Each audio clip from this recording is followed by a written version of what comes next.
Okay, I forgot to do the fucking stream info. God damn it.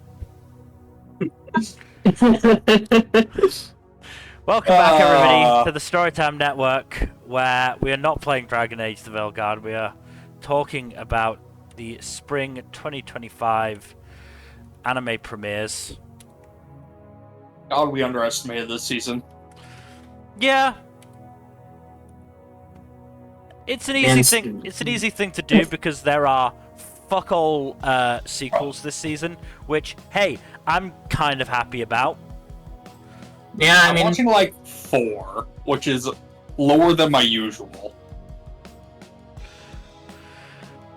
I'm watching, if I don't include like fucking Daima and Apothecary Diaries, I'm watching 1 starting this season. Oh, I was counting Apothecary Diaries. 2. I'm watching 2 because I'm watching Shoshimin and Windbreaker. Though I haven't watched Windbreaker yet because of the fact I'm watching it dubbed. Oh yeah. Windbreaker has been very good this so far, but it's mostly been action, so...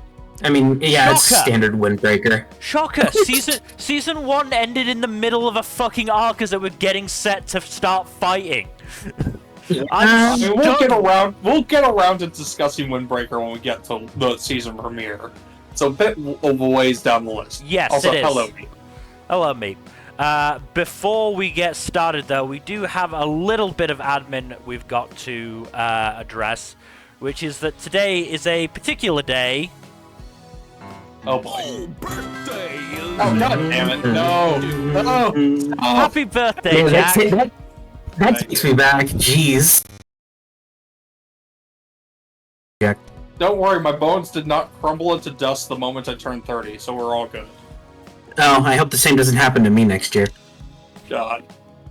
Oh god, am I the youngest here? You are the youngest here. Wow. Congratulations, Man, baby boy. that's crazy. I'm 27. Oh wow. Really? That's interesting. Okay. But yes, Man, thank you Jack, for all so the you're birthday 30. wishes. You beat me to it. How do you feel? Same as yesterday. Just kind of tired, but also happy to not have to deal with as much bullshit as I did in college and in high school. So, yay!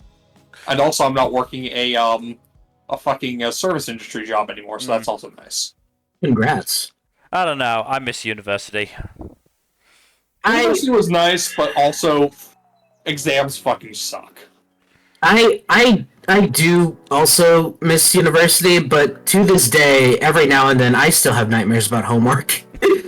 So, I am so glad I never have to do homework ever again. Holy shit. yeah, You just got to do your taxes, Jack. I miss the university life and I miss my friends, but I don't miss the assignments and stressing over getting shit done and stuff like that. Also, you're talking shit about me doing taxes, Mill. I got a couple grand back on tax returns this year. Hey, nice. I was more meaning in the sense of you say you don't have to do homework anymore, but you do. It's just called That's once a year, though. Once a fucking just year. called tax. Yeah. Yeah, besides, if you use the right program, that stuff's easy. Just takes like 20 minutes. No, the worst homework is working on yourself and cleaning your house. Yeah. Yeah. Anyway, let's. Yeah, we better get started because we have a lot of shit to talk about. Yeah, let's ignore boy. that and get started with our first show. We are starting on a down note. I'm going to be brutally honest, because we start with #Compass 2.0 animation project. This looks like a gotcha game.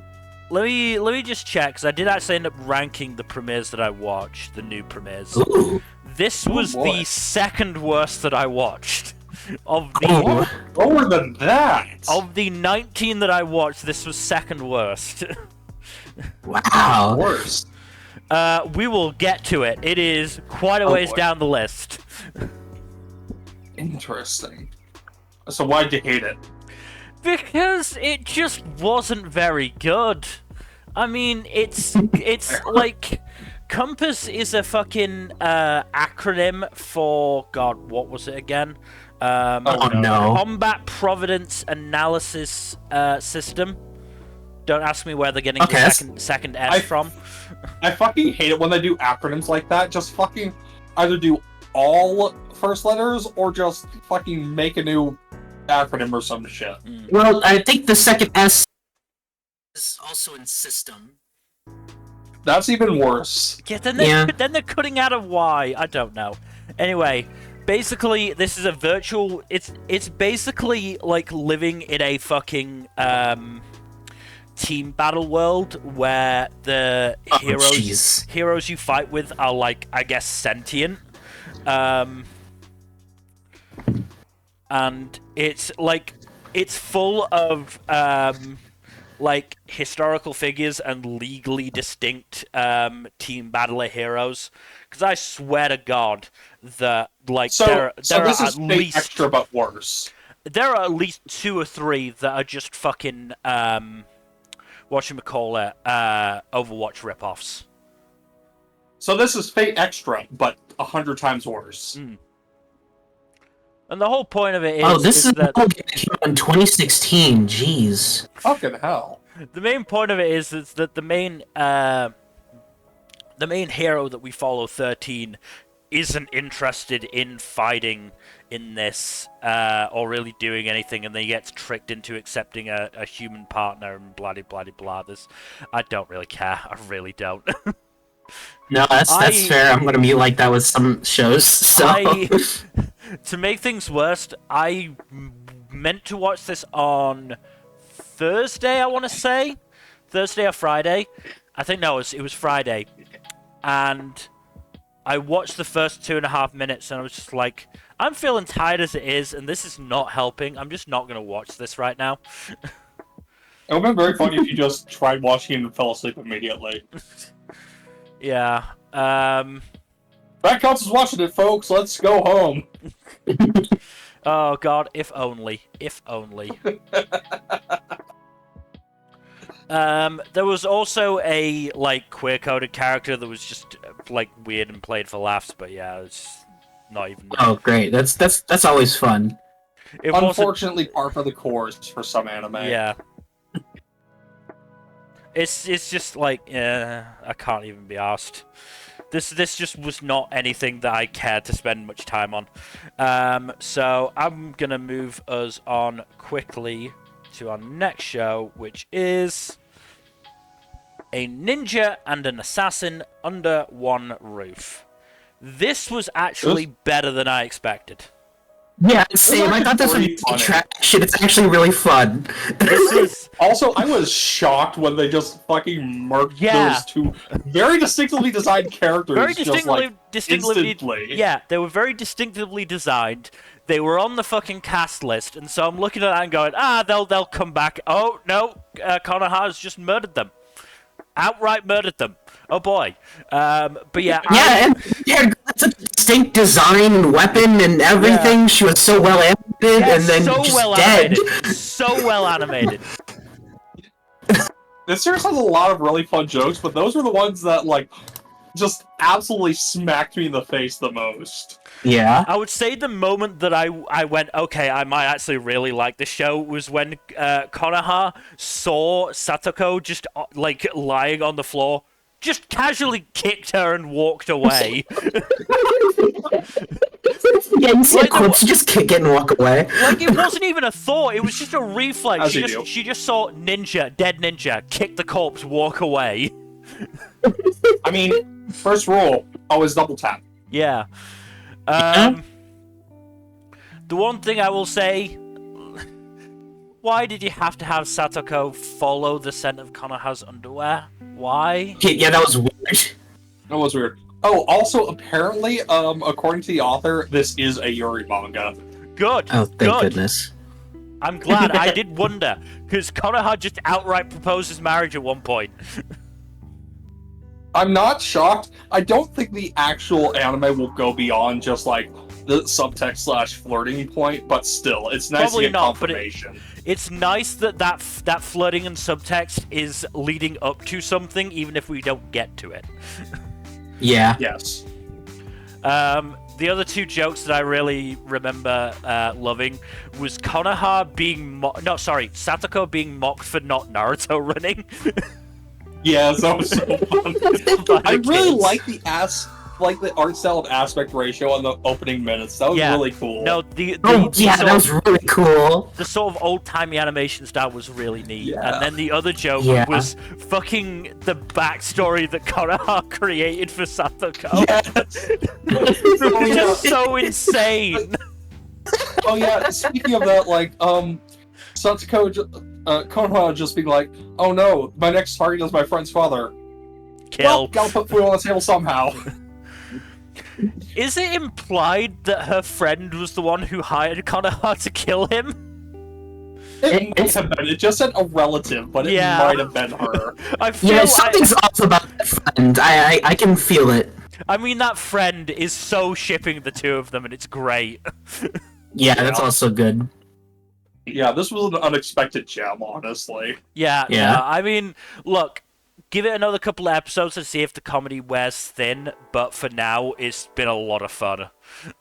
Mm-hmm. Also, I'm pretty sure this is fucking Shaft. Yeah. Doing this one. It's Shaft. Shaft, which is like, wow. Alright, I guess Shaft is just out of nowhere. making gems. Yeah. Good for them. Honestly, they could use a break between doing the Monica movie and whatever other bullshit they're doing. This has the same director as the Monica movie, so... God damn. Maybe the director wants to take a break.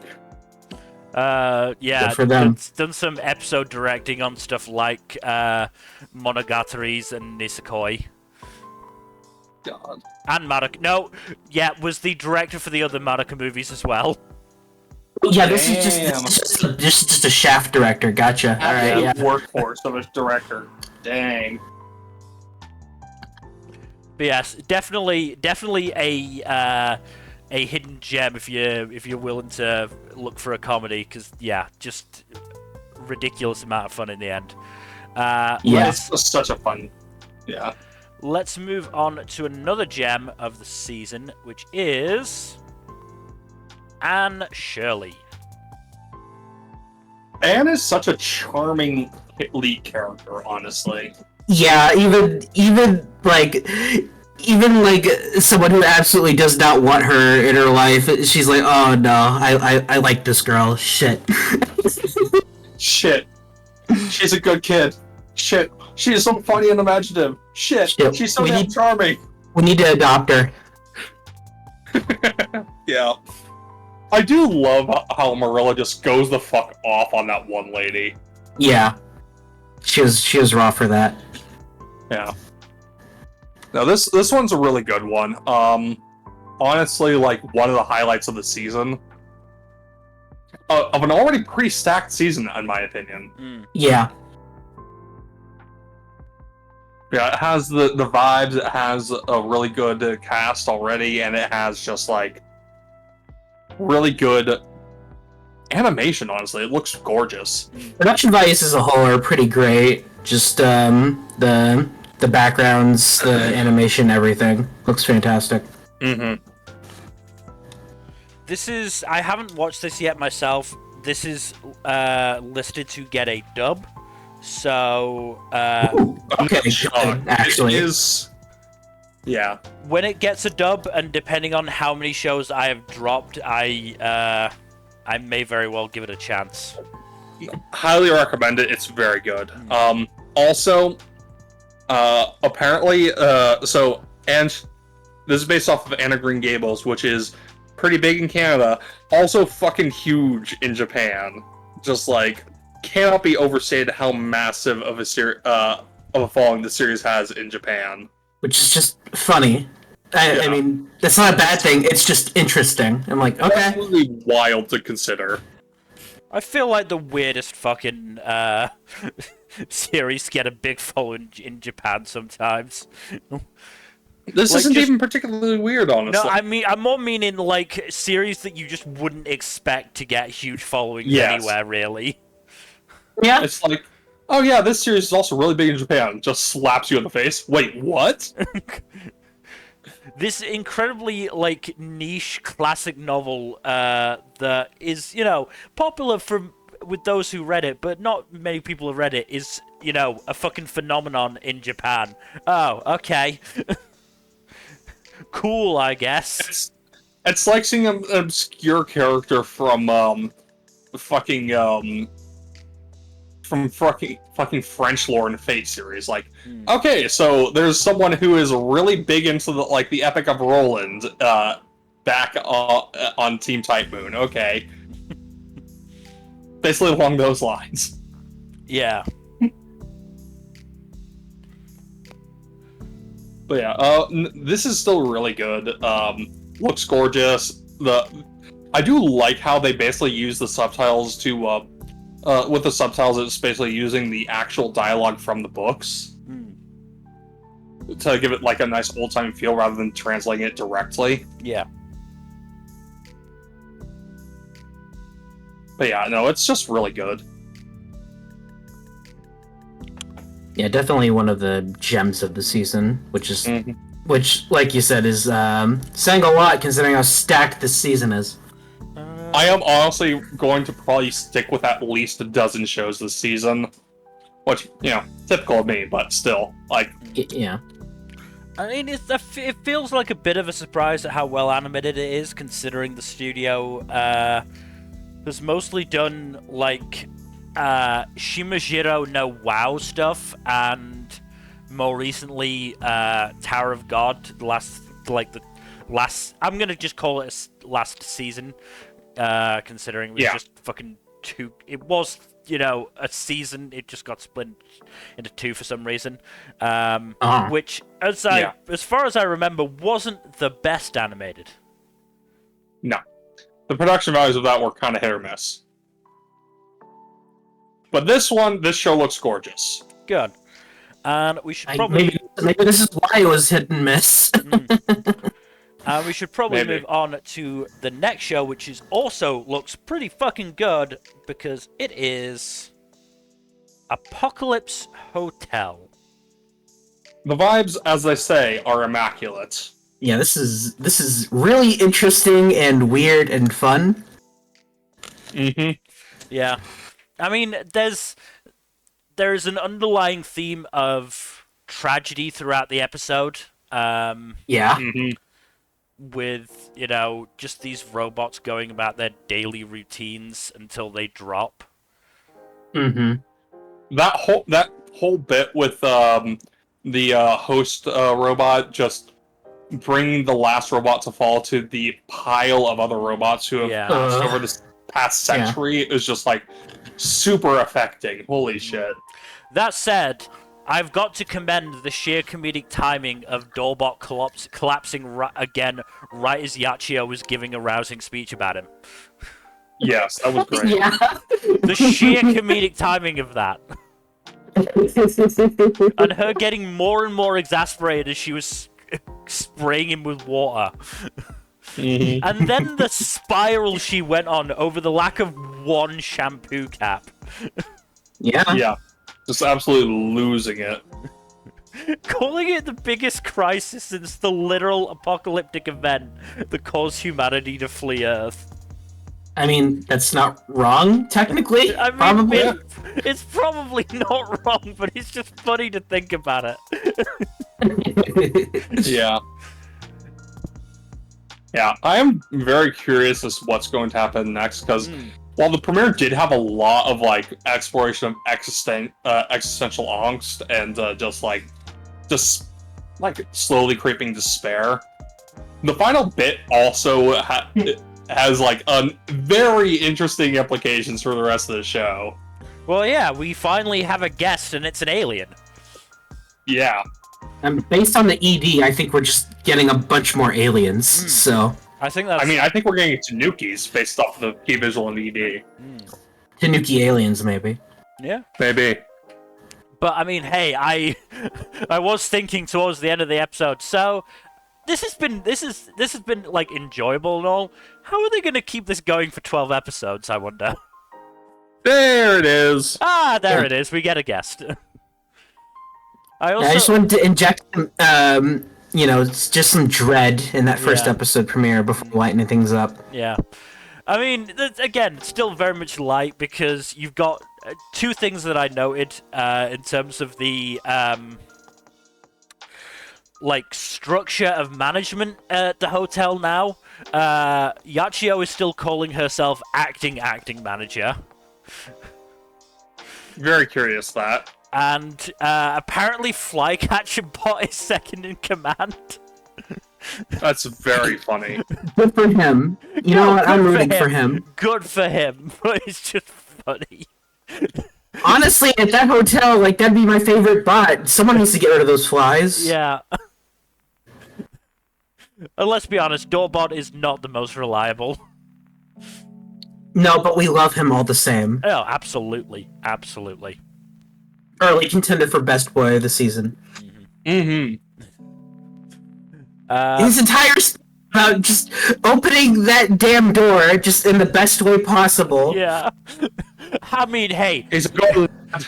he does a damn good job when the alien arrives. He does. Damn good job. Gives the alien a good-ass entrance. Yeah. He does. And he manages to stay standing as well. Yeah. The other thing I will note is there was a little bit of a sort of couple of flashes of a sort of not good-looking events in the past. Oh yeah, that whole sequence was fucking chilling. Jesus. Yachio Yeah, that was remembering. messed up. So I definitely think we are gonna, get more into, Yachio's feelings about, everybody, eventually gonna be collapsing from, lack of maintenance sort of thing. Mm-hmm. Uh-huh. Oh, also, I was getting a lot of vibes from, COVID times with, that whole, Yeah. sequence. Yeah. Oh, boy. Little bit. It's like COVID, but 100 times worse. Yeah. Oh, the shot that I actually found most terrifying was that one that was just from space focusing on Earth and the last lights on Earth just disappearing is just kind of a terrifying Yeah, that was idea. haunting. Yeah. Yeah. But yeah, no, definitely a good show. Certainly a good premiere. An original by Cygames Pictures. So Cygames Pictures hits with their originals, goddamn. yeah. Yeah. The director did storyboards and assistant directing for Princess Connect. Yeah, that tracks. Key animation for episode 2 of Starlight. Nice. Nice. And then the script writer. Well,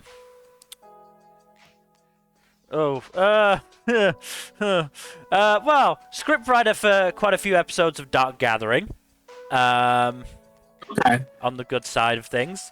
Script writer for quite a few episodes of Zombieland Saga Season 2.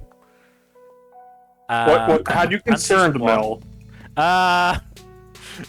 Script writer for the second season of the Seven Deadly Sins sequel.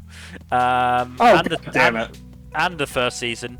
As well as a few episodes for Solo Leveling. Well, that's not all bad.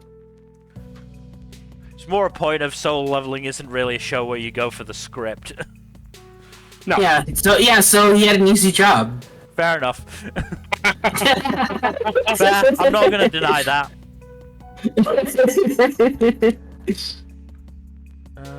Just going to see... No, I'm not seeing anybody listed as original creator here, so yeah, I guess it's those two are the leads.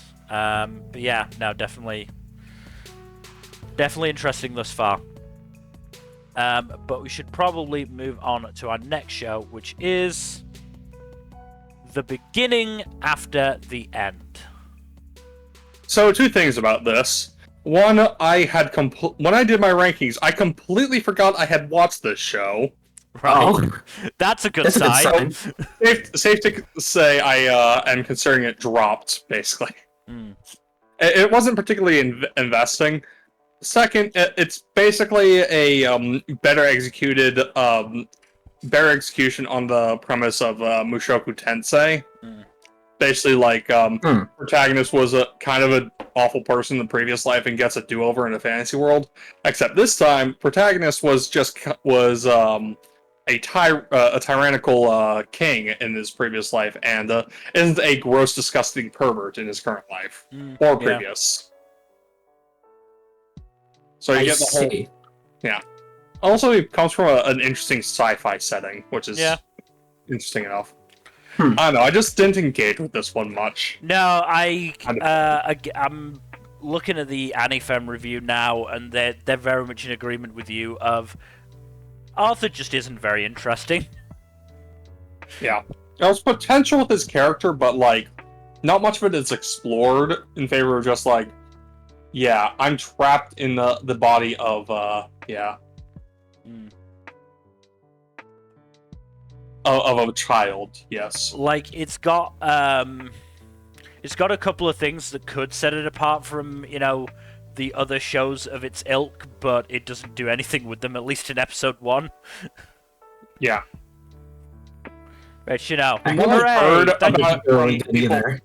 For fans of the source material, it is a case of just like it takes a long ass time to get going and distinguish itself, which not really interested.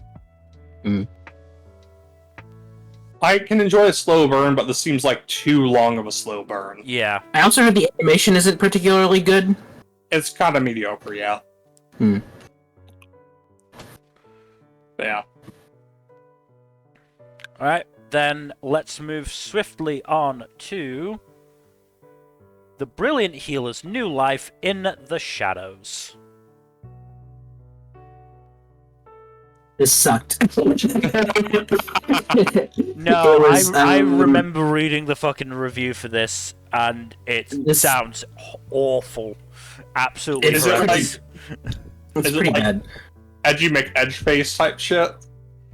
No, but it's just bad. Let me put it this way. So, like, the first half of the episode is just these 3 women who, for some reason, thirst the hell out of this healer, just eating this guy's dinner, and then trying to figure out how to replace the dinner. And it's like, okay. I'm like, what is this? That sounds like a sitcom bit.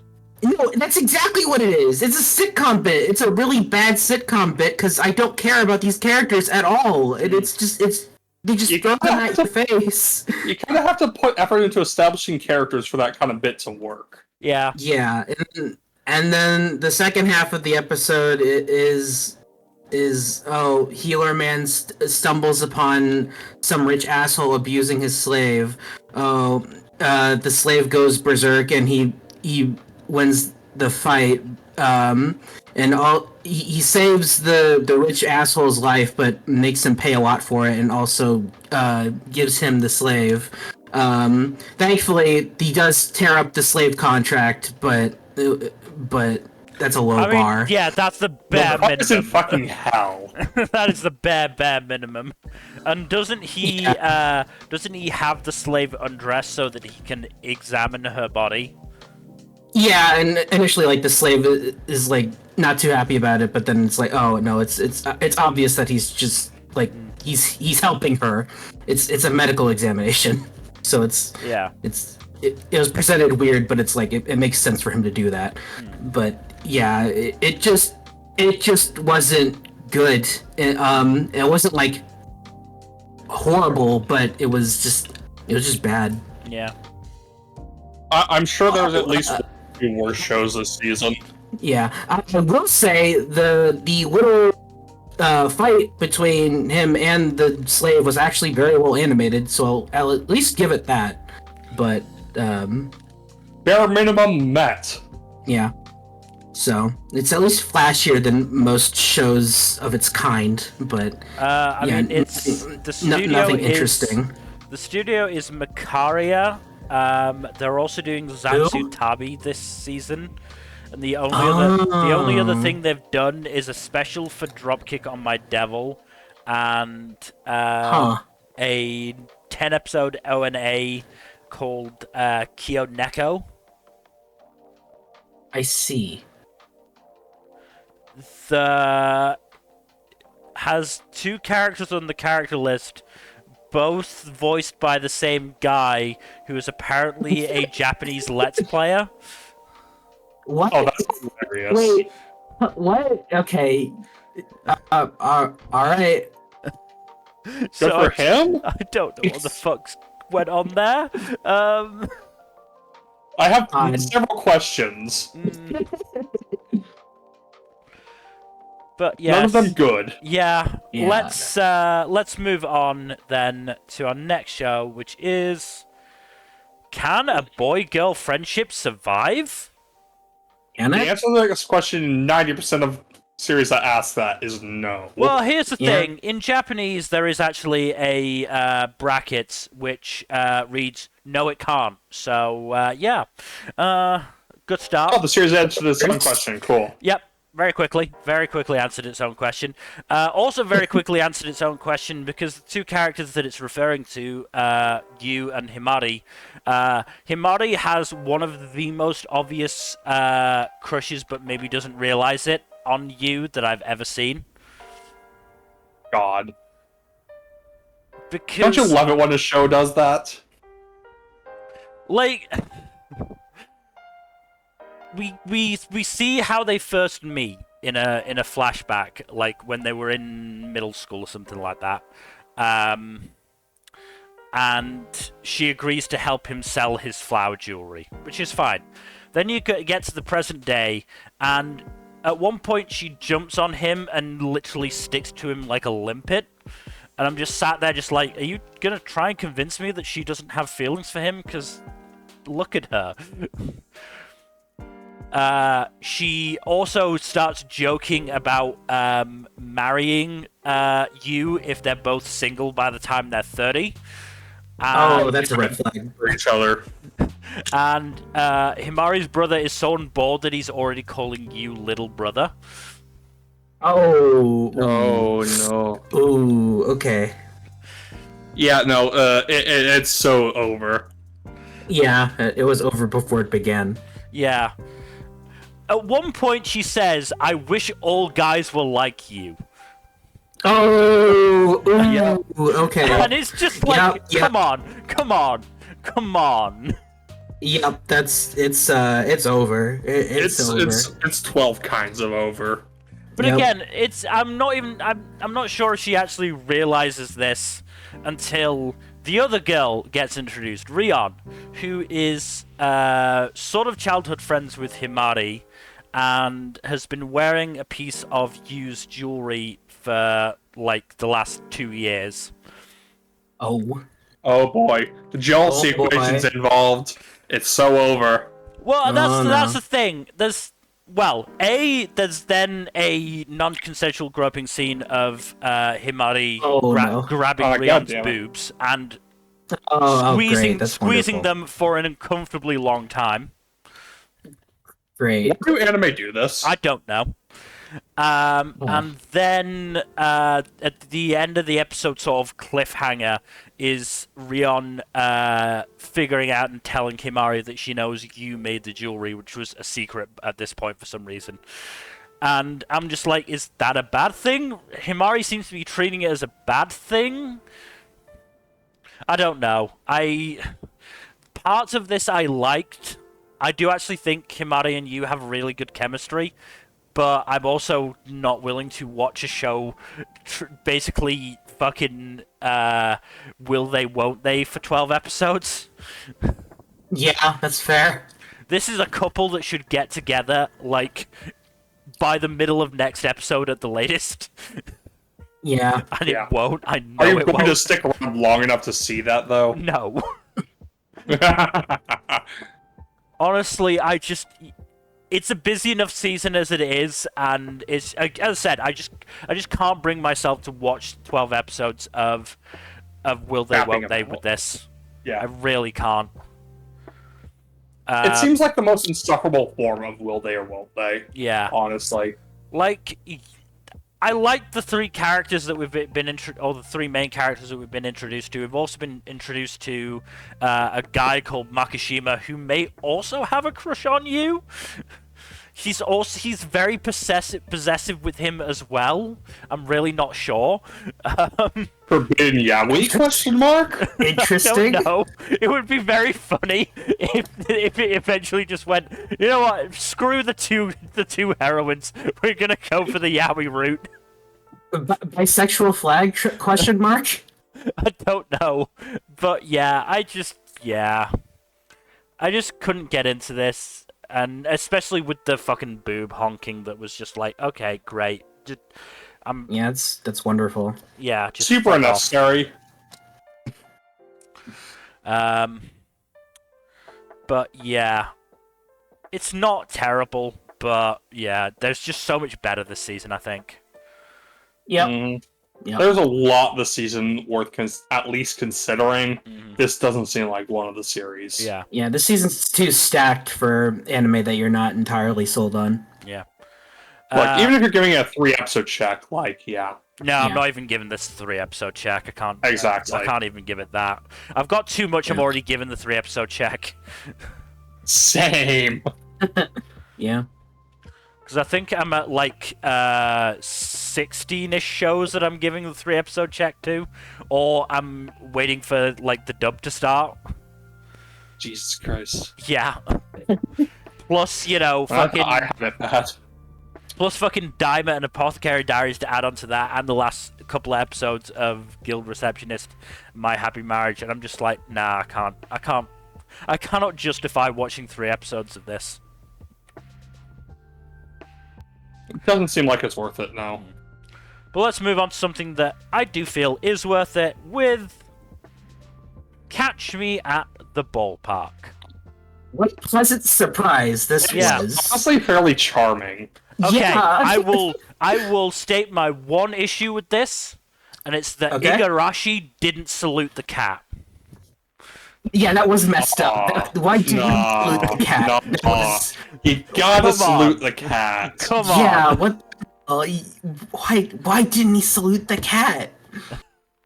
For shame. For shame. I haven't watched the second episode of this one yet, but it does seem like something I want to watch the second episode of. Yeah, the second episode sold me even further on it. Cool. It is a very charming series, and like, I was gonna say like, maybe borderline give it the 3-episode test just to be safe because it's a pretty stacked season. But still a charming series, honestly. No, it seems really nice, and I was glad for that last segment that showed it's not just going to be about the relationship between Ruriko and Murata. It is just going to be that helps it a lot. It is just going to be a general positives of a ballpark type show. Yeah. Which I think that helps make it a lot more of an interesting series than if it was just another rom-com. Well, if nothing else, it gives it variety. It gives you that last segment of, you know, Takimoto being a bit of a dick and then realizing, oh, Igarashi helped him, you know, when Takimoto was young and was pushing Takimoto to do the same thing for a little kid. And it's just like, that was a really nice segment. Yeah, it was got me a little bit emotional. I'm like, oh, wow. Okay. It was honestly a little bit moving, yeah. Also hilarious when the kid ran to her parents and only ran into her mum's arms. So when the dad went for a hug, he got nothing. Yeah. Oh, that's... I almost said a dark joke. I won't go there. Oh, wow. Save it for later, Nmbr. I'm sure you'll have an opportunity to do so. Bring it up later. I'll mention it because it's not like horrible, but it's like oh man, I probably shouldn't go there. Yeah. But I really liked the show. There is one segment in episode 2 that I was like pretty iffy on early on, but it kind of turned itself around by the end. Okay. That's good. I won't spoil it, but it was like I was like, I don't like where this is going. But then when it ends, it's like, oh, okay, had some fun with this. Okay. There's you know, there's something to be wary about with the relationship between Ruriko and Murata, but you know, it seems nice enough thus far that I'm willing to give it a pass. And again, Also, they've got good enough chemistry, if nothing else, that I think they can make it work. Yeah. I do gotta say also, fucking A+ for the localization for that title. Oh yeah. Yeah.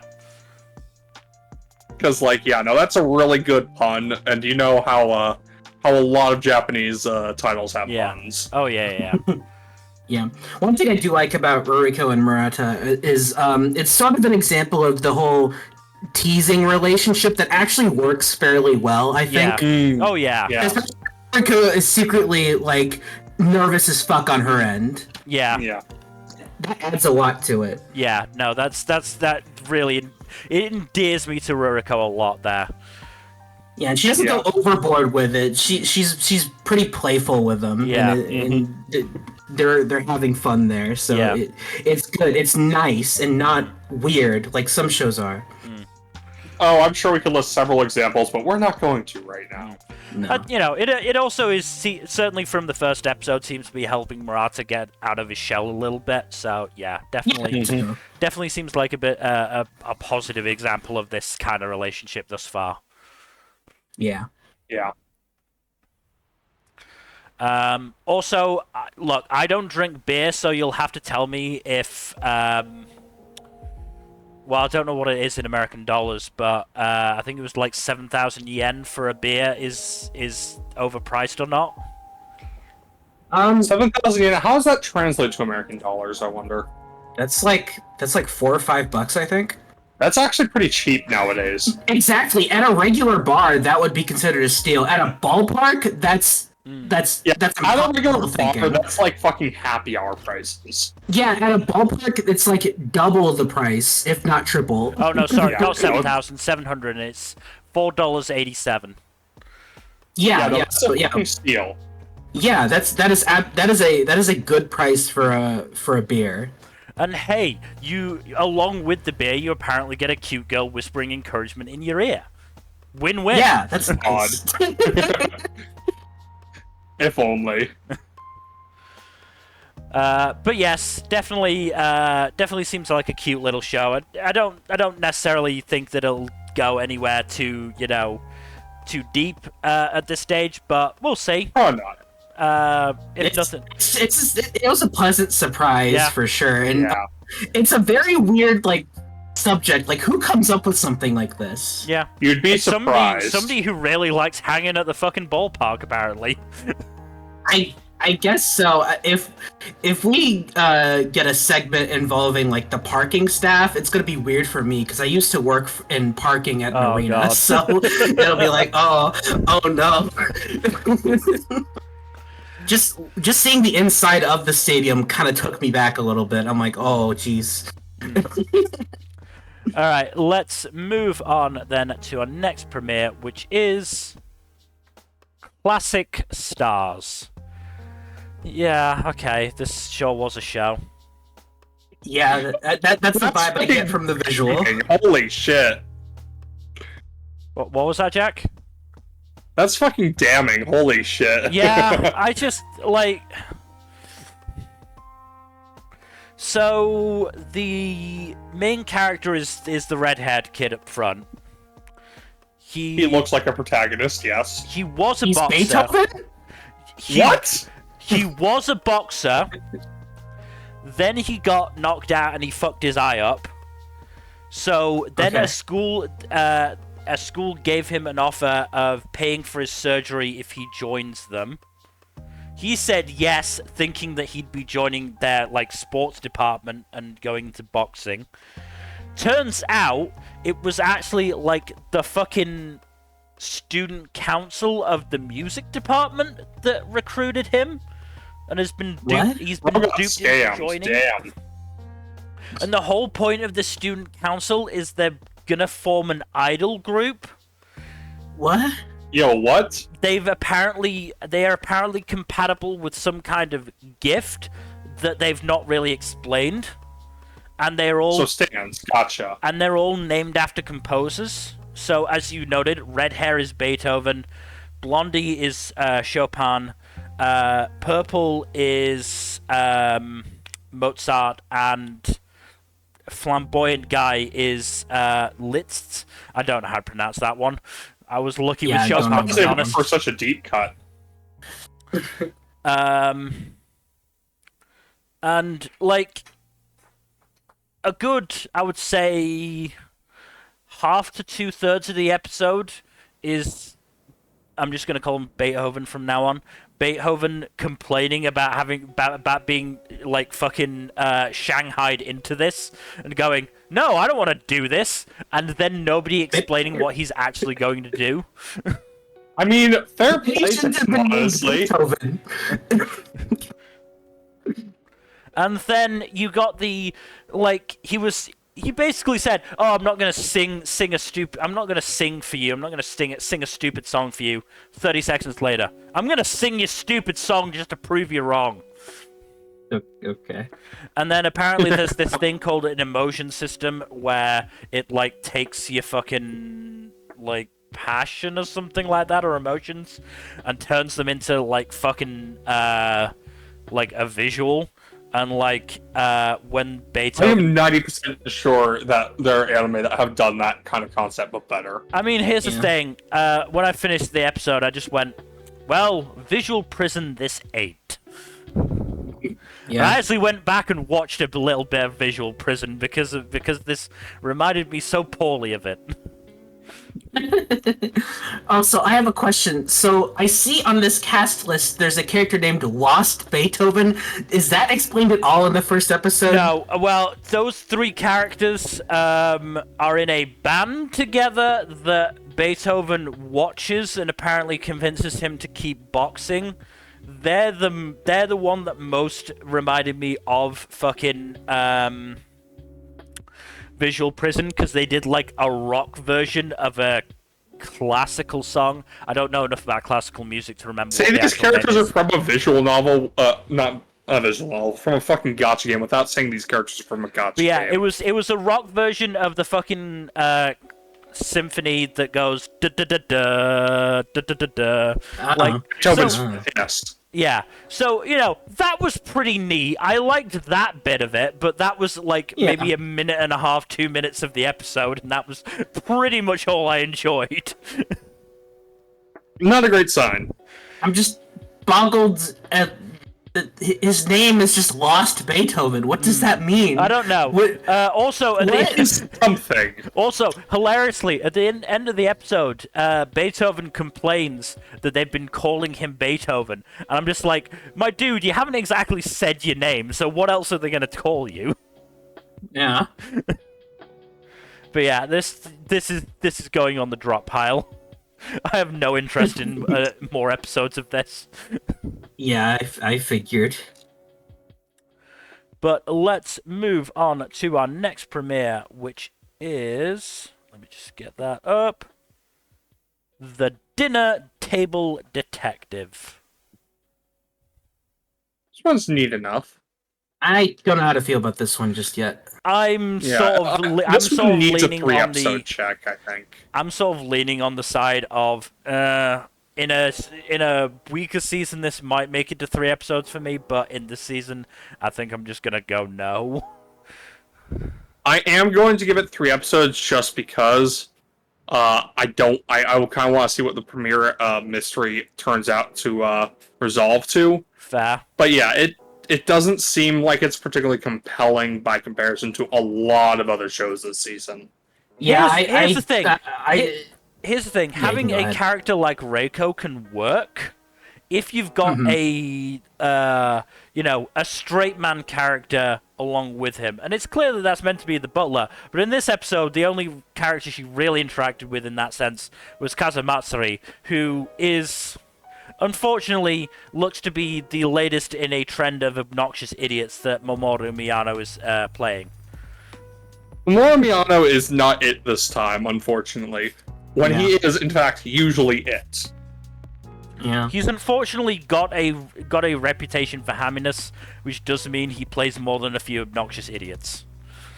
Yeah. Yes, and this is one of the less charming examples. Yeah. I will say that I did see like the I watched both episodes that are out right now. So I did see the resolution of the premiere mystery, and yeah, not great. But I want to see the resolution of the second mystery before making my final judgment. So that's why I'm gonna watch one more episode.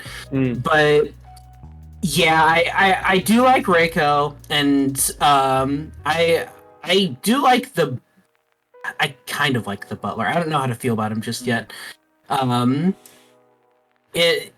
Wait, what the hell? Okay, I'm just looking at the cast list, and now I'm just hella confused because now I'm seeing Power Rangers on there. Yeah, that was the other thing that, like, I need to know what's going to happen with that to a certain extent, but I'll wait until one of you gets there and tells it to me and tell me if it's worth it. Yeah, I'll watch one more episode because the mystery there does seem a bit more interesting, but it's, yeah, I'm not sure I vibe with what it's going for just yet, but I want to give it a chance. This is honestly the Amazon Prime show I'm probably the least hot on overall. Yeah. I mean, here's the thing. I think this is a type of show that actually works worse in anime than it does in, like, source material, like light novel or manga, because there is so much yelling and it just gets obnoxious. Yeah. You're not wrong there, dude. Like, a lot of the time, having an actual voice saying the lines, helps. But when those lines are 90% shouting, even Mamoru Miyano can't save that.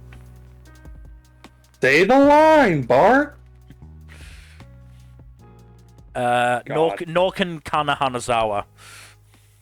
Look, Kana Hanazawa is doing her goddamn best, okay? Yeah. She is. Leave her alone. That's kind of the problem with Miyano's character. He's also doing his best. He's going too far with it. He's doing his best in the most annoying way. Yeah. I mean, here's the thing. I'm just gonna say my guess for the culprit of this first mystery. I'm gonna guess it was Hinako, considering Kazumatsuri hasn't suspected her once, and I don't trust his judgment at all. I will not confirm or deny. That's fair. Thank you. I don't expect you to. I'm just saying. I'm saying it's Hinako because he's a dumbass You're and he calling hasn't it your suspected shot, her right? yet. Yeah. You're calling your shot? Yeah. Yeah. Maybe it was Reiko. Dun, dun, dun. That would be a bit of a twist, yeah. God. But I would imagine it would probably have been some kind of accident. An accident?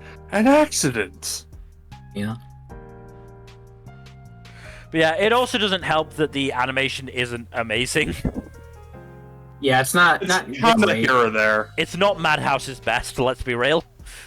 No. Look, Madhouse put out a lot of sauce to do Free Run, and they're doing another season of Free Run, so... And it's not like Orb ever looked particularly bad either. Yeah, no. Even at its worst, Orb was still pretty good looking. Yeah. Yeah. But yes, let's move on to our first sequel. One of 4 that we're going to be discussing today. Which is... Fire Force Season 3. Ah, we're Hell of so a premiere. back. Yes. I do like that they gave us a little recap and everything, and kind of just, like, put in the guise of Obi giving the report. Yeah, that's clever. Yeah, that's pretty clever. And reintroducing all the major characters and all that as well was good. Yeah. And then we get the fucking white clad stuff. It's like, oh, good. Things are about to go to shit. That's gonna be fun.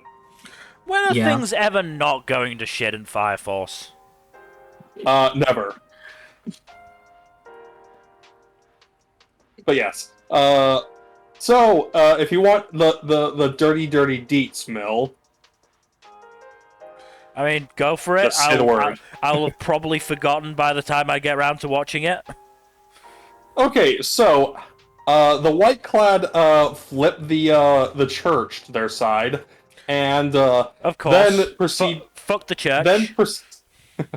And then proceed to flip fucking Burns to their side, with how Maya using fucking telepathy to get her point across. Honestly, I'm not as surprised about that as I feel like I should be. He's honestly seemed sus to me for a while. He is very sus for a very long time. Yes. But yeah, this is just kind of like the nail in the coffin of, yeah, Birds is kind of always gonna go to the dark side. Mm. But yeah, the side of God, basically. Does that mean we're Yes. gonna get a proper fight between him and that fucking one dude who has like a district to himself? oh, Benimaru? Benimaru, yeah, it is like the hero of that district. You know, the fight that they teased in the fucking second season OP, then didn't fucking do. Yeah, I'm still upset over that as well. Is kind of a fucking tease, yes. Yeah, I mean, we might get that. We do see, we have seen Benimaru, and he is doing stuff in the opening, so, possibly. Also, Joker's getting involved as well, so... Yeah. Oh, good, he's still around. I spent so much time watching this dubbed, I forgot that the Joker is voiced by fucking Kenjiro Suda in the sub. He's why I watched this subbed. Kenjiro Suda, dude! And also, I love just Zoro's actor as Obi. Yeah, no, he's great. Also, gotta say, the OP and the ED are pretty good.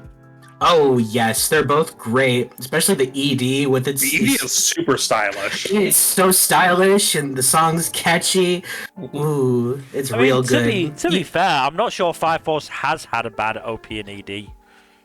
I remember really enjoying them when I saw them. So there's one ED, I forget which one, where the song is good, but the visuals are kind of not mediocre. Good. Yeah. Yeah, but all the others, both OP and ED, have been pretty good, so yeah, definitely no misses here. Oh yeah, but yeah, shit's going to go very sideways because Obi's been arrested, and he's about to be executed via firebug, so that's gonna be fun. Yeah. Is that a summary execution, or has he actually been like tried and it was a kangaroo court, or what are we talking here? They're not gonna try him. It's fucking like, oh yeah, no, we're going to execute you at dawn in like 3 days or some shit like that. Fair enough. Yeah. I can't wait for Arthur to bumble his way in and foil it. Honestly, yeah. it's a pretty good hook for the season. Yes. We gotta save the captain. Yeah. Oh, Captain, my captain. Yeah. But yeah, very much looking forward to this season.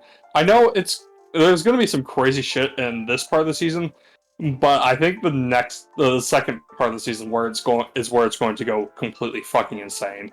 As it often does. In a good way or a bad way? Yes. Okay. Okay. Alright, ready to move on? Yeah. Let's move on to Food for the Soul. This was really nice. I really enjoyed this. I mostly enjoyed it. The end did kind of sour it for me a little bit. Yeah. We'll see what happens with that end scene. I haven't watched this. What happens with the end scene? So basically, throughout the episode, the main character, Mako, is basically a ball of anxiety. And struggles with starting anything new. Then she meets up with her childhood friend, Shinon, who is trying to start, the Food Culture Club, but can't start it because she's only got 3 members. Invites Mako to join. Mako, who is a big sort of, like, foodie, and watches this fucking, I think it's like a YouTube channel with some kind of monster that makes food. A silly mascot, yes. I'm calling it a monster because he had to stick his entire hand in the void that is its mouth. Oh, yeah. To eat. So, yeah, no, I'm calling him a monster. But anyway, throughout the episode, she's like, maybe I should have joined, maybe I should have joined. Eventually, she gets the courage to ask, can I join? Forms the club. she's ready to, you know, get some new experiences, start making some really good food, and then Shinon basically says, "Oh no, this was all a front. I just want somewhere to laze around. I wanted like a club room to laze around. You know, you can cook if you want to, but you know, we're not actually going to be doing anything related to food." Ah, I see. It did feel like a kind of shitty rug pull to me. I mean, in fairness, I don't think Shinon ever actually said that they would be doing food stuff. She should have probably mentioned it earlier, but still. Again, we will see where this goes. Oh, these are university students. Yes, that was the other draw for me, is, you know, adults. Yeah. Oh, okay. It is very funny that that Shinon's childhood nickname is Oshinko. Yeah. Which, if you are remotely familiar with Japanese, you know that that's very similar sounding to a very naughty word. Which would be why it was a very embarrassing childhood nickname that she was not happy about being revealed. I mean, here's the thing. Yes, that last scene wasn't great, but the rest of the episode was good enough that I'm willing to give it a chance.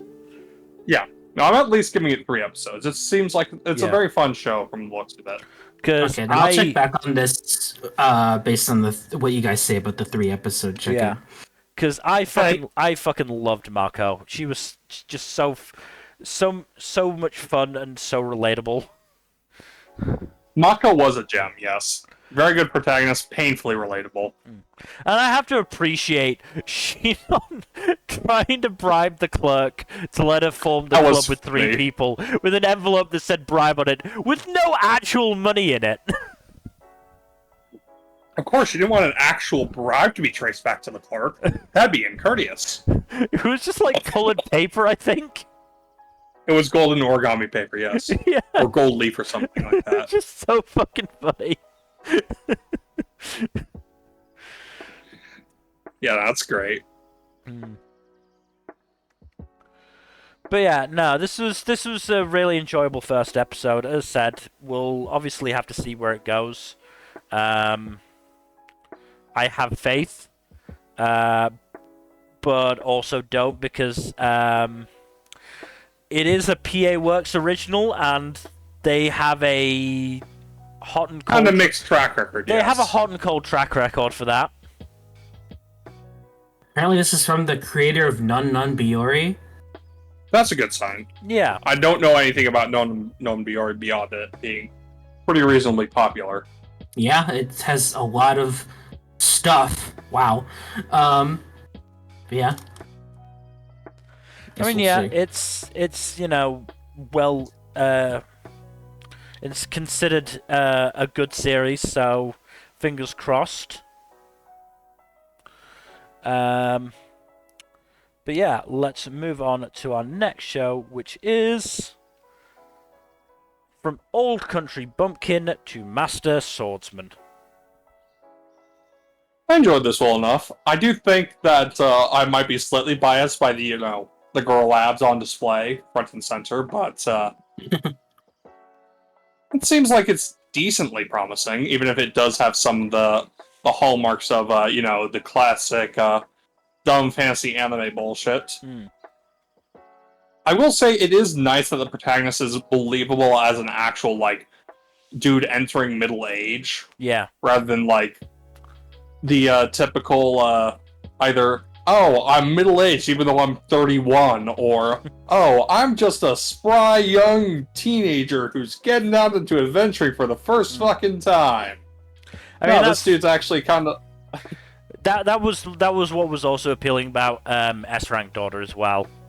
Yes.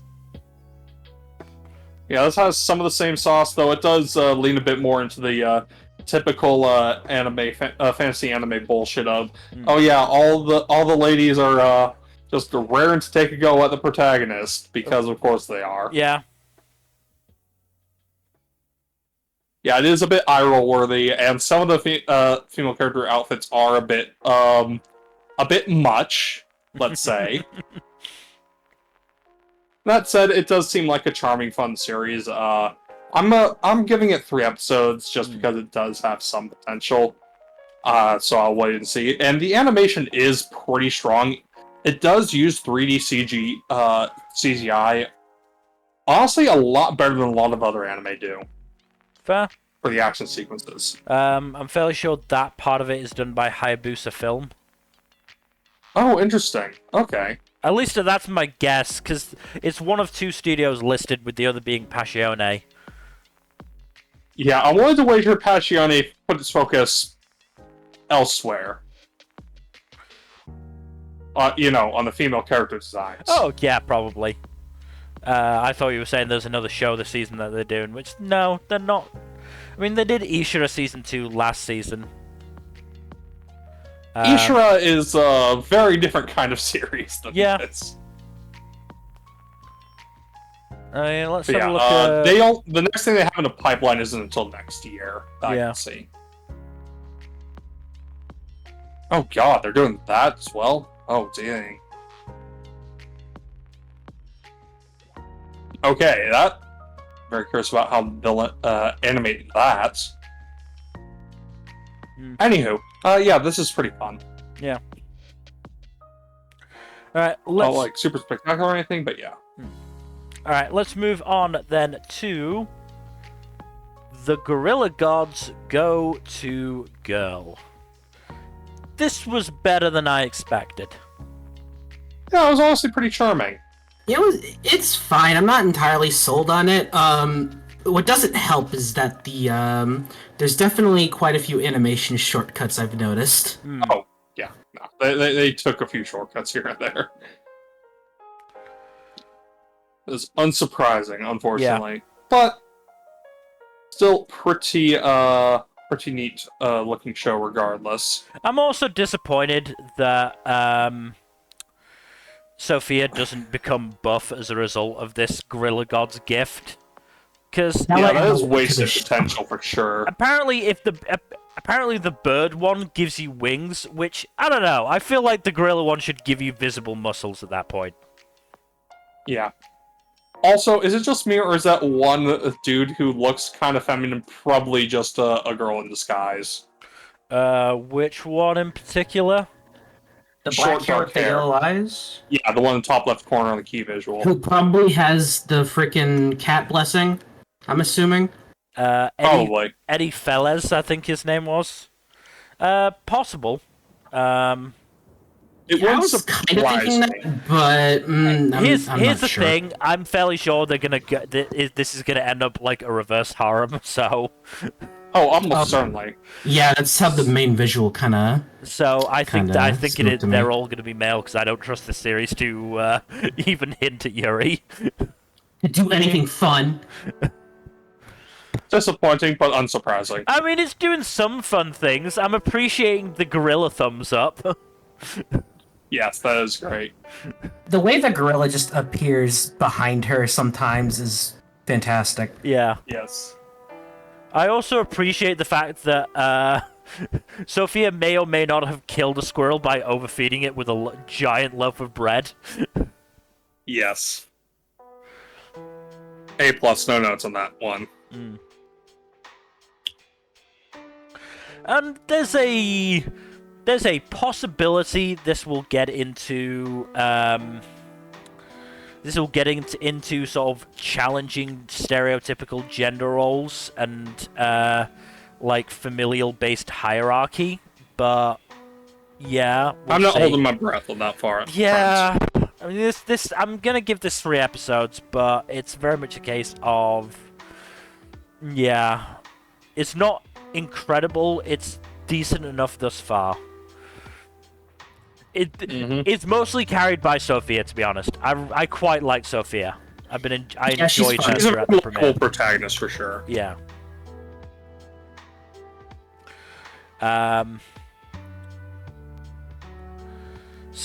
But yeah, we'll see.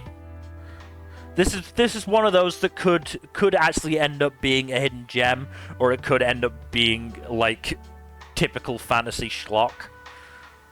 And not good fantasy schlock at that. Yeah. But let's, unless either of you have got anything else to say about it. Not really. Nope. All right, let's move on then to Guilty Gear Strive Dual Rulers. All right, I'm going to preface this by saying I've never played a single Guilty Gear game. Oh, okay. My familiarity with the series is mostly like maybe one or two characters, mostly as a result Bridget, of the. It was mostly as a result of the fucking bigoted backlash against Bridget, which, you know, fuck all you guys complaining about that. Let Bridget be Bridget, damn it. Fuck Yeah. you guys for being haters. I will say, I feel like the show did have like a good, I would say, sort of 4 or 5 minutes at the start, basically sort of giving backstory, That's helpful. which I think did a decent enough job at explaining, you know, what was going on. There is a bit of a confusing point because it talked about the fact that Kai Kiska and Dizzy got married and had a son who is the main character of the show called Sin. But apparently Sin has an adoptive father called Soul Bad Guy. But Sin's parents are still... Fucking names in this series, I swear. Sin's parents are still around, so I'm not entirely sure what's going on with the adoptive father thing here. And they apparently have a good relationship. Guilty Gear. I definitely appreciated Johnny, who's this dude in a fucking big hat and no shirt, who is voiced by Norio Wakamoto. Nice. Oh, nice. So he was quite fun. There's the plot of the episode is that Kai and Dizzy are, I think, getting married finally, because like Dizzy is a gear, which are like the fucking like enemies of this setting, I guess, and so it took a while for them to actually get marriage through. And then fucking a girl called Unica crashed the party looking for the eradication of gears and went for Dizzy. So Kai just froze himself and Dizzy to sort of save them. And now Sin is looking for Unica to get an explanation. Yeah, I'm gonna give this 3 episodes to see if I can figure out more of this, but it was pretty decent. But I'm not at a point where I can explain this very well. Gotcha. It seems like it doesn't lend itself well to, yeah. Yeah. If there's anybody who is more experienced with Guilty Gear lore who can tell me if this is doing a good job thus far, that would be helpful. Sorry, no fucking dice here. Yeah. My boyfriend likes Guilty Gear and he's enjoying it, so there's that. Fair enough. Yeah, I mean, as I said, I enjoyed it well enough. I had fun with it at the very least, and I'm willing to give it 3 episodes. But yeah, I'm still not entirely. If nothing else, I'm not entirely sure. Like why the characters fight each other in the games. Because usually, like, there's a reason in the games for people fighting each other. Yeah, like, usually. Like, I know Like Mortal a Kombat tournament has like a whole story mode and a whole story behind why certain characters are fighting each other. I don't know what the reason is for Guilty Gear yet. The world may never know.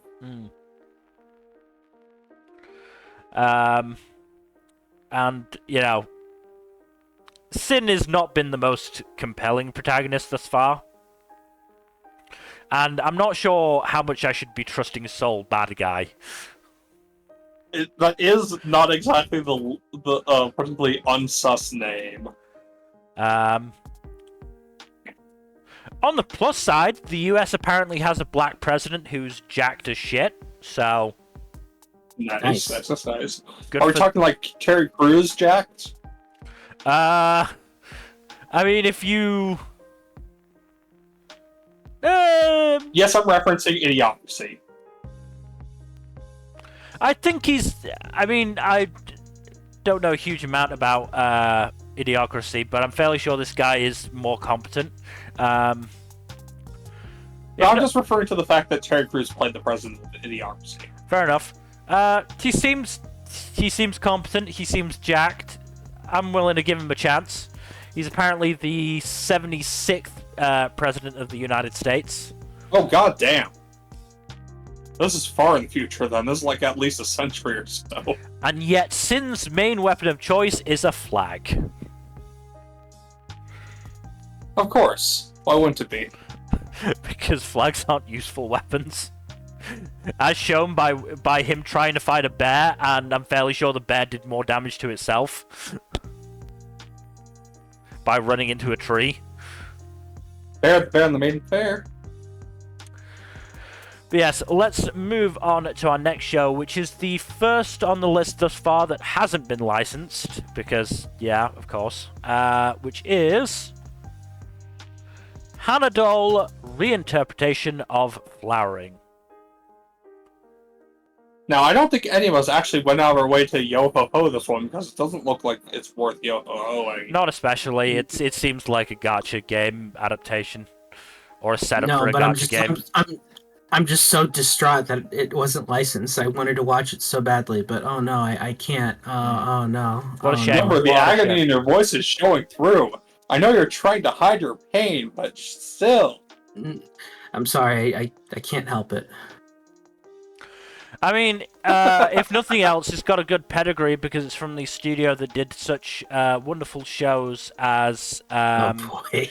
Family Circumstances of the Irregular Witch, and Oh boy. I want you to show me your panties with a disgusted face, season 2.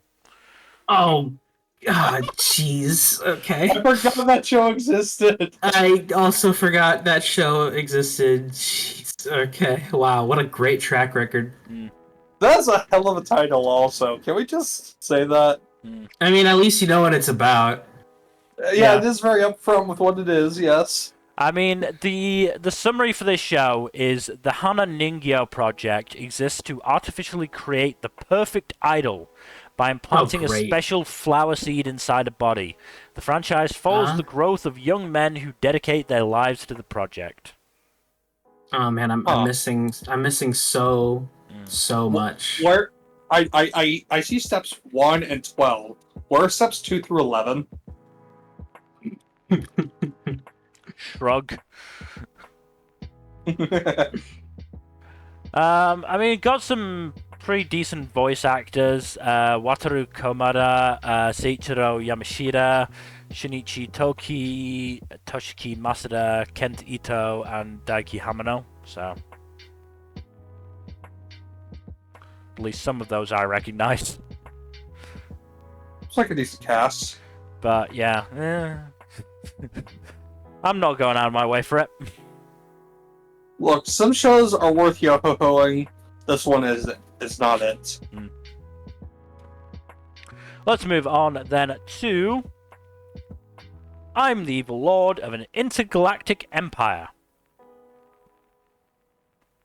So, the first episode is mostly dedicated to like the protagonist's like pre-isekai life. And it's just really fucking depressing for the most part. I see. And the whole series just had, at least one episode I watched, just had a very mean-spirited vibe to it that I just did not like. So I dropped it. Fair. Like, Understandable. the whole bit is like, the protagonist is working at a miserable office job. He has a shitty boss, and he finds out his wife is having an affair. For like the reason she presents to him is like, oh yeah, you're never around, and I feel like you've been neglecting both me and our daughter. Which, you know, more nuance than most series would have, granted. And then, like, a later scene is, like, shows her as a full mustache-twirling asshole who just, like, cheated on him because of inferior genes or some shit. And it's like, okay, way to undermine the point you were going for, show. Yeah. But yeah, like, no, the series is just, no. Apparently, episode 2 includes the protagonist who is a kid, I'm fairly sure. He is like 5 at that point, yes. Choose every detail of his AI-made robot, including being able to choose from dozens of censored reproductive organs. Yeah. Oh, I also looked into the source material just out of curiosity, and apparently there's a fucking STD in the setting that is, like, invisible in females, but, like, if a guy gets it, his junk explodes. Fair? Which is, like, that would be kind of funny if it was played right, but that's still, like, way too insane for me to take seriously. That's, I mean, yeah, I would never take it seriously, but it'd be funny. Yeah. Yeah, no, so, I'm giving this a miss and dropping it. Thank you very much. I'm sorry. I know, right? No, I'm sorry. I'm just imagining a scenario now where a couple are in bed and the woman just wakes up, looks up, and goes, "You cheated on me! How do you know?" Points to the ceiling. His junk's just, like, impaled in it. It's been blasted off. Yeah. I can't do it with this one. It's just. No, that's absolutely. It seems like caricature, like a caricature of like so many other revenge isekais. I mean, put it this way: in the comments of the Anifem review, someone actually says.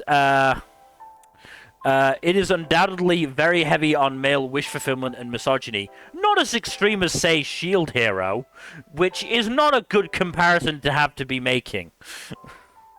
I'm sorry, you cut out for a second there. What?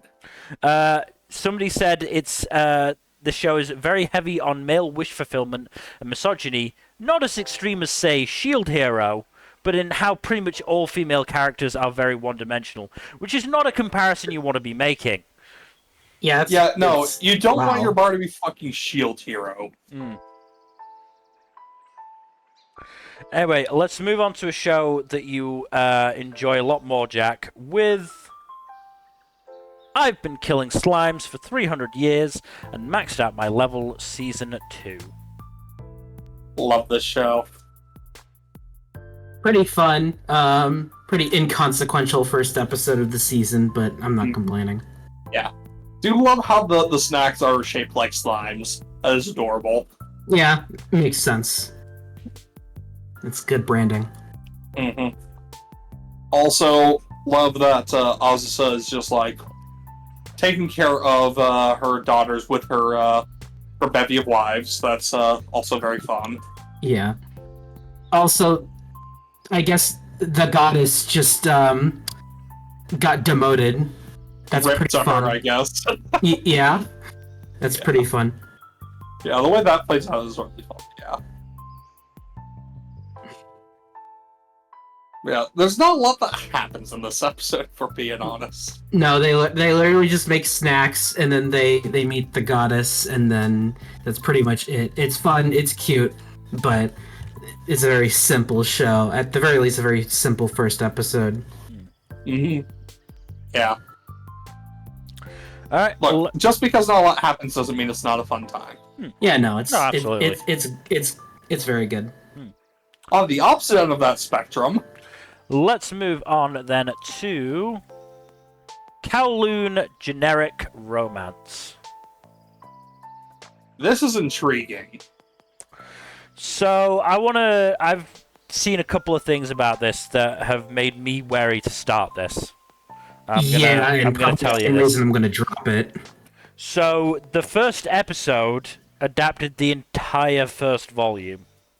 Yeah. Holy shit! Yeah. I did not realize that. Yeah, and they apparently did announce that this is supposedly going to be a complete adaptation but because the manga isn't finished, it's going to be an original ending. The other thing Boo. is that according to a producer on the anime, both the anime and the live-action version of this series are meant to be watched together as linked companion pieces to each other. Why the fuck would you do that? Why the fuck would you do that? A very good question. That's especially bad for us Westerners when we don't know if or ever we'll get that live-action adaptation. So Yeah. it's, That's just like one of the most baffling, idiotic approaches to adaptation I have ever fucking heard of in my life. Which What is the yeah. fuck? So I think you can understand why I'm somewhat reticent to start it, which is a shame because everything I've heard about this so far has been good. Yeah, No, I did not it's pretty realize it's a full interesting. fucking volume in one episode. It is very good in the first Yeah. episode. I think it's mainly just because it's like a lot of people enjoy this series for its chill, slow pacing that kind of just like slowly eases you into things, but apparently the anime just speeds right through all of that. Yeah. Yeah, I did not get that vibe at all, but like at the same time, the anime, at least the first episode, is still really good. Yeah. No, as said, I've heard nothing but good things about it, other than the fact that it did adapt an entire fucking volume. And Yeah, I've heard good things about people who haven't read the manga. having done that, having watched shows that have done that before, I can't do it to myself again. Yeah. I think I might just wind up dropping the anime and reading the manga. That Honestly. seems like a very good choice. If I was gonna get into this, that's what I would do, because I got a bad feeling about this adaptation, despite it being pretty solid based on that first episode. But Why do Yeah. people fucking do this to adaptations? I don't know. fucking why? I don't know. What is It's the, very what is the weird. reason? What is the motivation? What's the rationale behind this stupid fucking bullshit? I mean, the studio doesn't have an amazing track record. Most recently No, did. like that's the thing though. If you're gonna adapt something, just fucking get it right. It should not be that fucking hard. What the hell is wrong with people? I don't know, dude. I really don't know. no animation. I've never even heard of this studio. They did A Return of Magic Should Be Special. They did Irina the Vampire Cosmonaut back in like 2021, and they That was did fun. at least 2 seasons of We Never Learn, I think. Oh wow. Huh. Very Interesting track record. record. Yeah. Yeah. This is probably like their most, in terms of production values, at least their most well produced show, Oh yeah, no, 100% agreed there. because it looks good and it gets the vibes right. Mm.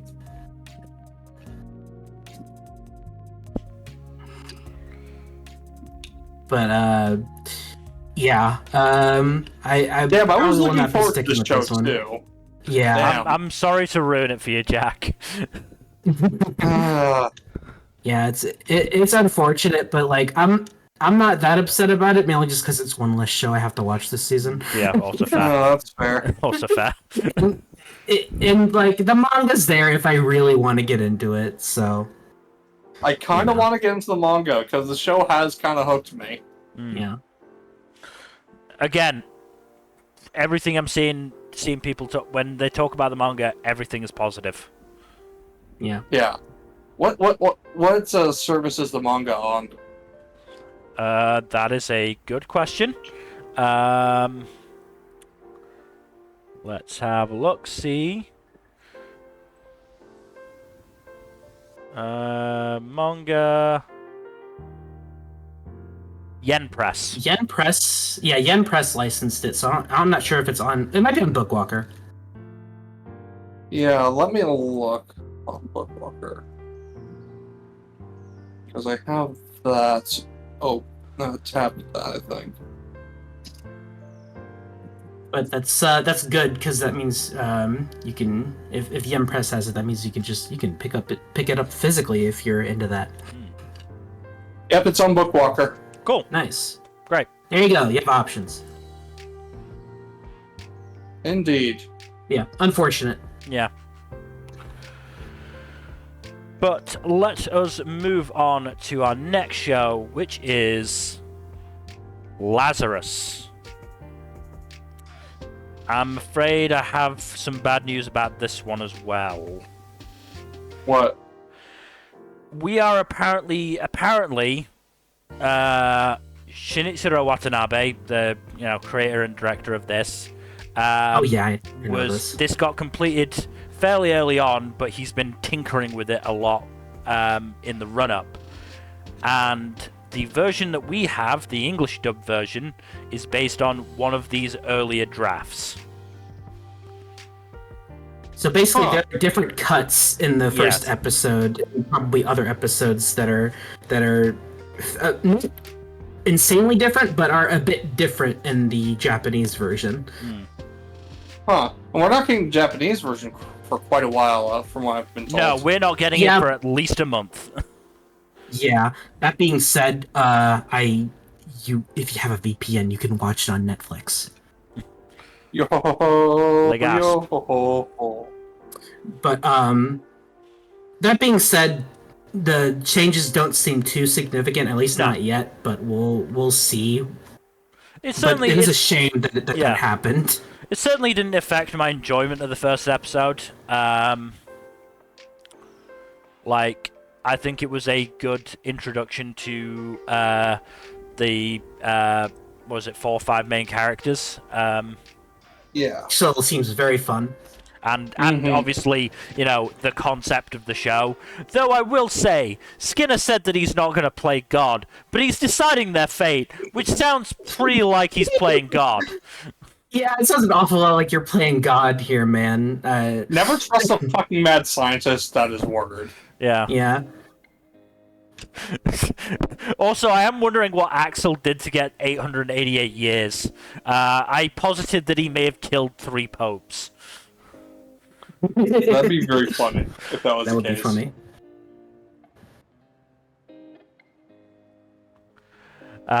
But, as expected, the animation was really good. As said, the characters, it was a good introduction to them. Obviously, we need to get more to really say for sure what they'll be like. But Axel did some pretty fun flippy-dippy shit. Yeah, very acrobatic and flamboyant escape. Hardcore parkour, indeed. Through the city. The show has got a pretty good sense of humor. That one fucking... that one officer that he just walks up to is like, is that prison? Is that prison clothing? Oh, it must be a costume, right? You're just cosplaying. Yeah. Just wanders away like, that'd be hey, so there's an escaped prisoner you should be looking for. He's like, all right. Wait, what? Oh no! Oh no! The clothing story is like, no. I mean, look, he's clearly a nice guy. He's just a bit dumb. Yeah. If not dumb, a bit gullible. Yeah. I will also say, as much as they're saying, oh, we need to get this vaccine, I don't think they're even going to be able to distribute it in 30 days, let alone however long they're going to have once they get the vaccine. So, I don't know. This is a futuristic society, so they might have a means of doing it efficiently. Maybe. But, And hey, the US has a female president by 2052. It's unfortunately still an old white woman, but, take the win where you can. Baby steps, Yeah.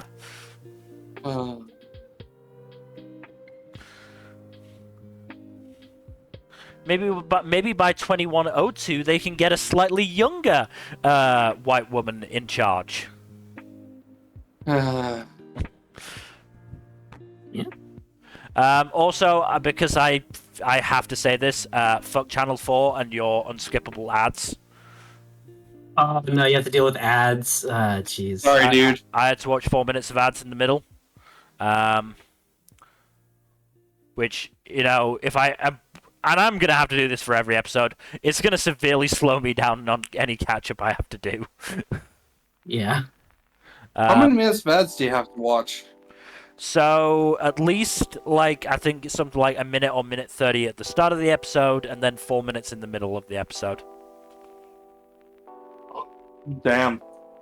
So it's what, 7 minutes? 5.5? 5.5, 6 minutes, yeah. It's not the worst it could be, but it's still not great. No. Yeah. And again, the issue is, and this is less of an issue now, to be fair, but the issue is, if you click off the window with the ads playing, the ads just pause. Now, luckily, because I've got 2 monitors, it doesn't affect me that much, because you can still do stuff on the other monitor. But it's still annoying. And this is why I say, fuck Channel 4 and your shitty ads. That's annoying. But yeah, pretty decent first episode. We'll obviously have to see where the actual story goes from here. And, you know, where characters go. I do question, what's his fucking name? Whether Leyland is, like, an actual kid. Like, was that class he was at a university class? Was it a high school class? What are we talking here? Hard to say. He looks quite young. Yeah, he does look pretty young. It felt like a high school class, but it's hard to say. Yeah. It didn't look like a high school actual campus, though. Also fair. My one, I'm a little bit wary, just because Adult Swim has not had the best track record in terms of originals lately. I still enjoyed Ninja Kamui, but it definitely did fall off a fair bit. And then there was Uzumaki, which we don't really need to talk about too much. And housing. And then there was Fina before that. Fina, Housing Complex C. Yeah, that wasn't very good. Oh, jeez, Fana really makes me upset. Fana is still upsetting. Like, what are we 2-3 years on? Yeah. Like that, the bright side is that apparently this did have a decent schedule for once. Yes. No, this had a decent schedule, and at the very least, I trust Watanabe, even if I don't necessarily trust Adult Swim. Yeah, exactly. So there is hope. I mean, Adult Swim's bullshit is already getting in the way of the show with the whole differences between versions. Yes. But whatever, it's fine. It probably. But yeah, that aside, I am enjoying this show so far, and I hope it keeps it up and keeps being good. All right, let's move on then to our next premiere, which is Maebashi Witches. This was okay, kind of fun at points. It starts sort of, God, I can't remember the fucking term for it, but it like starts in the middle of the story basically, with the main character, Yuina. So the basic concept of this show is that there are these 5 girls who aren't strong enough to be witches in their own right, so they have to join together to be witches, and to gain full witchdom, they have to grant people's wishes, which gains them points. I'm not sure how many points per wish, but they have to get 99,999 points. So hopefully hopefully it's not 1 per wish. That'd take forever, holy shit. Yeah. But it was a pretty fun, because Yuna was about to grant this girl's wish via musical performance, and then one of the other girls, Azu, just fucking comes in and bulldozes her over, and they start fighting in front of basically effectively what is a customer in this situation, and the fucking magical frog MacGuffin guy who, you know, is making them witches just basically goes, "Looks like I lost the witch gotcha." But yeah, Yuina is interesting, I guess. She is a very trendy girl who likes taking pictures, and there has been a fair amount of slang thus far. Oh, okay.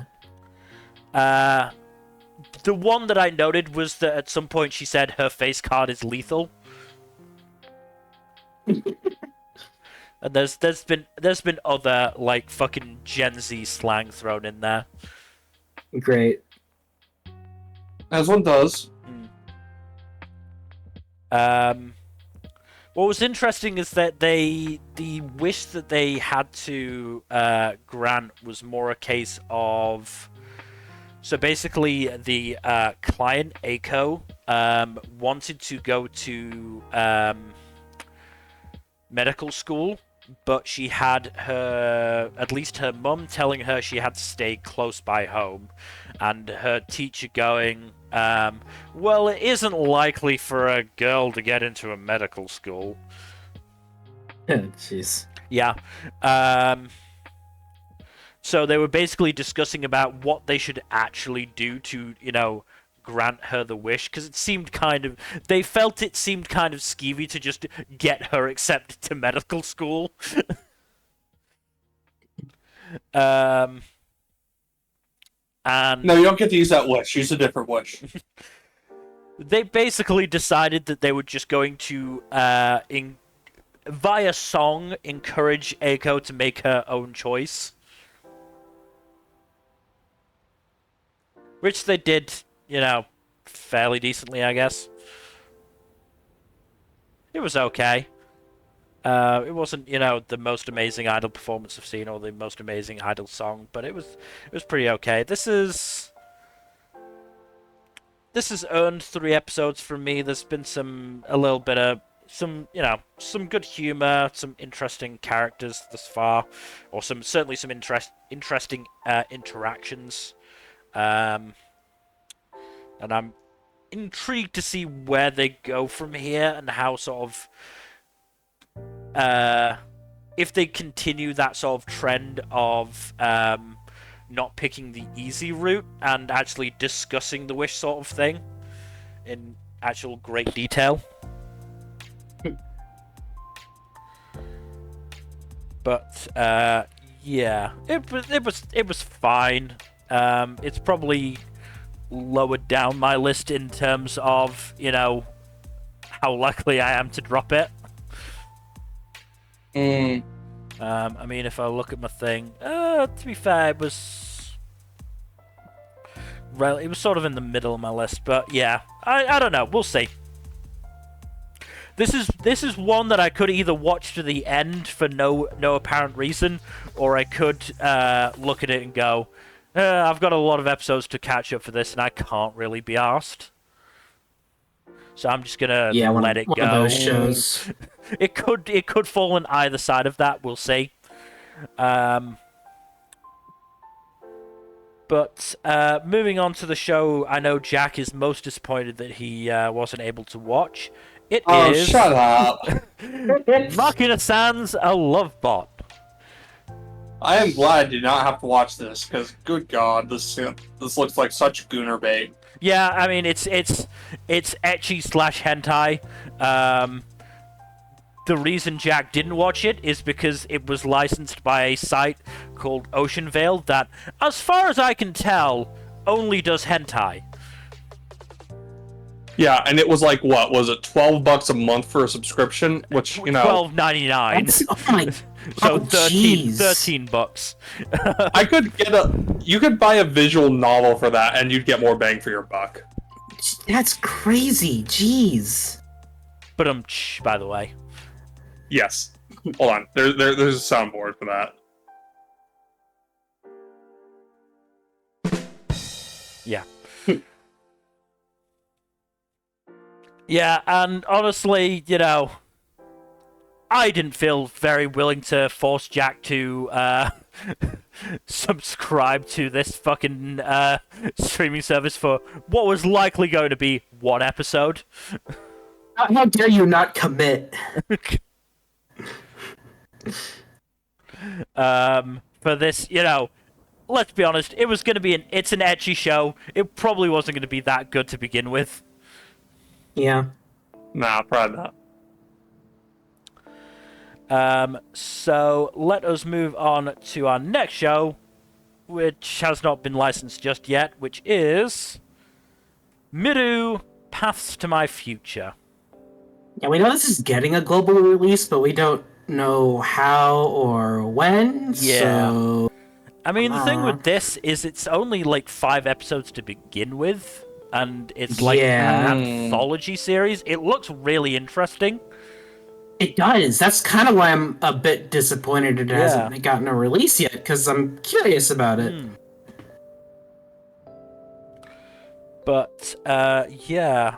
I mean, it's not just an anthology, it's also got different studios working on different episodes.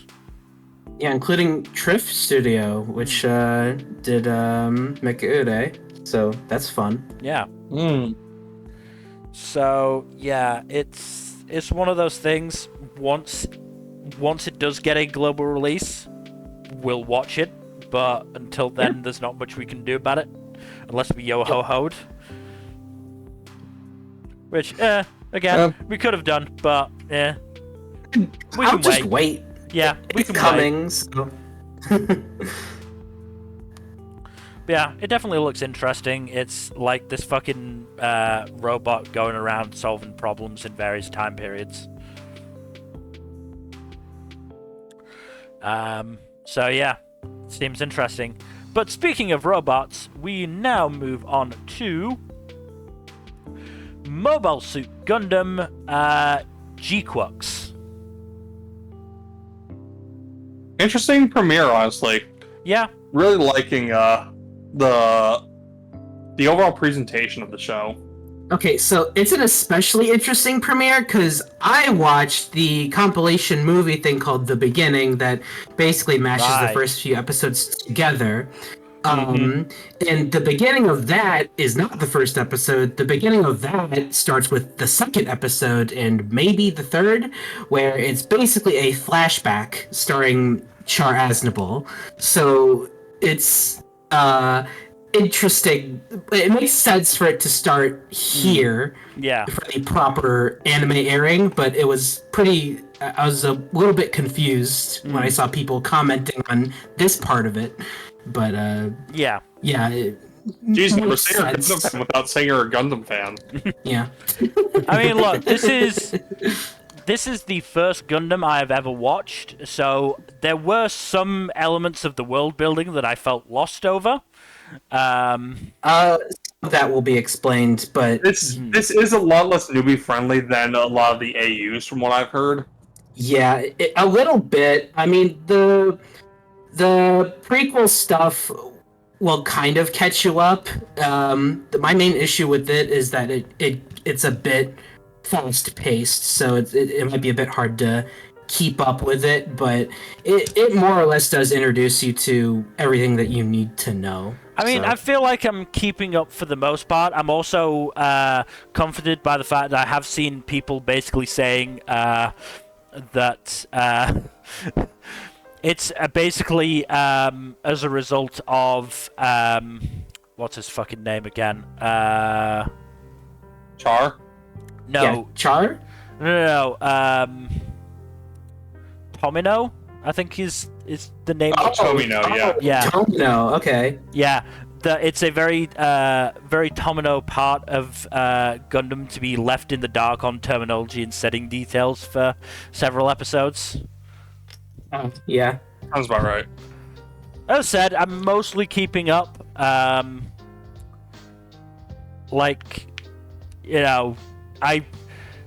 gotten that, not all robots are Gundams. That is true. Gundams are apparently these special types of mechs. It's very inconsistent, apparently, what makes a Gundam a Gundam. Yeah, the Gundams are the super special awesome robots, and the other ones are mostly just Zaku's or whatever. I will ask, the Saikomu, is that a general Gundam thing, or is that Gundam in particular's thing? It did not pop up at all in Iron Blooded Orphans or Witch from Mercury, which were both AUs, so I can only assume it's mainline Gundam. Remind me what the Psycommu did. Oh, it's like the special ability that the mech used. I think they also mentioned new type at one point. Okay, yeah, the new type thing. I'll mention that in a second. But yeah, the Psycommu, I'm pretty sure, is exclusive to the Gundam. Right. Okay. The new type thing is basically if you're a new type, you're basically a low key psychic. Good right. psychics. Whenever you hear that whenever you see the one little lightning bolt and the sound effect, that's a new type thing. Okay. Okay. So Machu is a new type. But she doesn't know it yet, probably. Yeah, and I do like Machu. She was a lot sassier than I expected. She's very fun. And the fact is, she was absolutely willing to throw hands with the police in like 5 seconds flat. Yes. Yeah, that's very cool of her. Also, yes, she is apparently the shortest Gundam protagonist. Yeah, which is very funny. Mm-hmm. Having, especially considering fucking Soletta is the tallest female Gundam protagonist. I mean, Soletta is the first female Gundam protagonist, I'm pretty sure. I think there's technically others, but it's a bit out there. But yeah. It is funny that Machu is shorter than Mikazuki Short King August. The little manlet. I will say I watched this dubbed, which I quite enjoyed. Okay, good. I know Nyan is voiced by Anaris Quinones, who does a good job. Exave is voiced by Rai McKeon, who I enjoy. And the fucking glasses asshole is voiced by Jack DeSena, aka Sokka, from Avatar. Oh, wow. Which was wild to see. Mm-hmm. Also, yeah, why are they calling him Exave? Yeah, it should be Xavier or Xavier. Like that's what they call him, Exave? Yeah, that's the most insane part of this right now for me. It's the fact that they're calling a guy whose name is Xavier Exave. I blame the Principality of Zeon. That was something they brought with them. Because I had to stop for a second and go, are they actually pronouncing it like that? What the fuck? That's so weird. I've never heard it pronounced that way. It's so fucking dumb.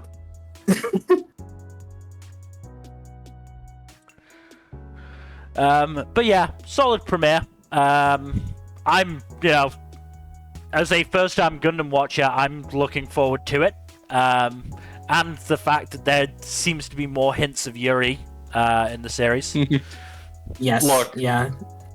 If it worked the first time, don't break what wasn't broke. What? Fucking execs. Yeah, that's my worry. Is the thing is that the execs are the ones who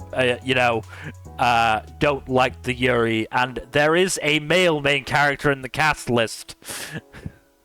I do find it very funny that there is a male main character and no one seems to care about him. Even though he's clearly big, super special, important. Yeah, like... I mean, yeah... To be fair, the episode that introduces him hasn't aired properly yet, but still. I mean, I'm assuming he's the one piloting the Red Gundam. Probably. It would feel weird if... Because they seem pretty clear that it wasn't Char, whatever the fuck it is.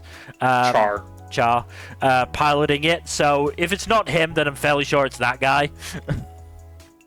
I will not confirm or deny. Yeah.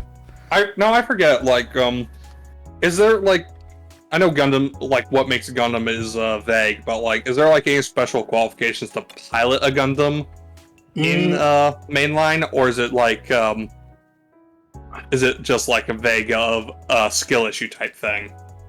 I think technically anyone can pilot it, but I don't recall if there's like any special qualification you need or not. It's been a long time since I watched OG Gundam. Yeah, I know like Witch from Mercury had the whole Gund format thing, and IBO had the Alaya Vignana system, which wasn't limited to Gundams, but still. I mean, if nothing else, it seems GQuuuuuX is introducing this MAV thing that is apparently new. Is it new? I don't know. I remind me what that was. MAV. Like the two-person team thing. New. That's new. Yeah. Okay. Yeah. Okay. Cool. Because I was like, okay, you're not explaining to me what this is, so I'm just gonna look it up on the Gundam wiki, and I was like, oh, the only entry here is from GQuuuuuX. Okay, I guess it's new. Yeah, no, that is a new thing, because I won't spoil anything, but that's like a thing that Char gets in the prequel section, which was absolutely not in the original, because it involves a new character. So, yeah, that is a GQuuuuuX thing. I mean, the other thing... Char isn't bonded for life with Amuro at all. I mean, here's another thing, again, as a first-time watcher, I don't know whether this is, like, giving spoilers away or anything, I'm really not sure, but Shirley Bull, didn't he die? Like in OG Gundam, Mal said he died. Trying to remember, but I'm pretty sure this is an alternate timeline from mainline Gundam. Well, yeah, this is an alternate timeline. That's fine. That's absolutely fair. Yeah.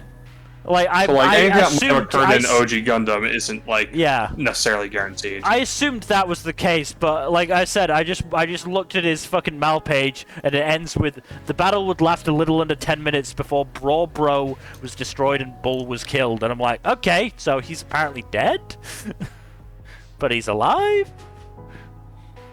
Don't worry about it. And this was also in the middle of the scene that was throwing a lot of nouns at me. Oh, okay, yeah, Shalia. Yeah, no, Shalia is a new character for this show, so. Really? Well, maybe not a whole new character, but like his role is, if he was an original, I do not recognize him. He looks completely different from because the thing is, okay, with new characters in this show, they look completely different. They look like Pokemon characters because they're designed by one of the Pokemon designers. So, and he stands out to me. I see Shalia Bull. That is a Pokemon character. That is, it just is. Does that mean we get to see Pokemon? The only one with a recognizable design from the original. Yeah. So, if he was an OG Gundam, he either had an extremely minor role or a completely different design, or both. But yeah, his role in this show is completely different. I'm fairly sure he does have a different design, because the picture I'm seeing is of an older guy with just a mustache, and I'm fairly sure he had a beard in GQuuuuuX. Yeah. But oh yeah, I'm looking at his old design now. Oh yeah, that's the same character. Wow. Okay. You gotta glow up, I guess. Yeah, because I'm looking at him now and I'm like, oh yeah, I recognize him, but he looks totally different. Yeah. He looks like a Pokemon character now. But yeah, his role is completely different in this show than it was in the original. I could safely say that for sure. Like I said, I just wanted to make 100% sure. I did just sort of assume that this was probably a side universe type deal. Yeah. This is a completely different side universe, and you'll literally see the point of where it diverges in the next episode. But yeah, and it'll be pretty obvious when it happens, because it's like, oh, that's obviously not something that's supposed to happen. Right. But yeah, it's interesting. I need to watch more Gundam series, honestly. I do too. I need to rewatch the original and go through the proper original Universal Century Timeline stuff. I also appreciate the ED, which is like the biggest hint that this series is it may be Yuri. Yeah, it kind of Because cements the whole gay thing. Because it involves Domestic vibes. it's just Machu and Yan and no side of the male character. They have like matching bracelets or something like Yeah. that as well. So People wonder why everyone's shipping the two. yeah, there's a lot of like, there's a portion of the Gundam fandom that's like being all hater about it. But it's like, but it's like, dude, go away. Yeah, go fuck yourselves. Go fuck yourselves. Yeah. Let there be lesbians in Gundam, okay? Yeah. I mean, there's already gays in Gundam. That is very true, but they won't admit that. Yeah, no, they're still trying to deny that, which is insane. I'm not even joking either. I'm literally referring to iron-blooded orphans. Yeah, I know, but it's they're gonna deny it. Yeah. Anyway, They'll use any loophole of logic. we should probably move on to our next show, which is Mono. This was fun. I enjoyed this. Yeah. That was surprisingly good. Very charming, yeah. I question whether it was a self-referential, this is how the series started episode. Probably not, but the author probably felt like being really self-referential for shits and giggles. Yeah. Because the glimpses we got of that storyboard were just the fucking start of the episode. Yeah, that was kind of what like blew my mind. I'm like, oh, okay, so is that what this is? Yeah. I do find it funny that the protagonist has a girl crush on her senpai, and her best friend has a girl crush on her. Yeah. So you have a chain of protagonists taking pictures of senpai and just senpai, and then her best friend is taking pictures of her taking pictures of their senpai. Yeah, no, that was hilarious. I can't wait till you see a new character join the club, and then the cycle continues. Yeah. That would be funny. Also, like the little comparison of pictures of cats, 12, pictures of scenery, 20, pictures of senpai, over 3,000. No, 30,000. 30? Holy shit! I missed some zeros. Man, you really like senpai, huh? Man, you really liked senpai. Yeah. Girl is down bad.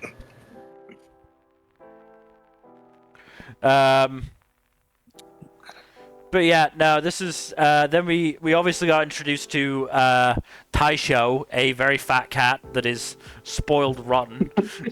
A wonderful fat cat. And apparently just rambles for days at a time. So I'm curious how much this fucking cat eats. All of it. Everything. For him to be so fat while, you know, going on such long traveling. Also hilarious that they were all shocked at Taisho fighting the other cats. Yeah. Macho throws hands. Yeah. Good for him.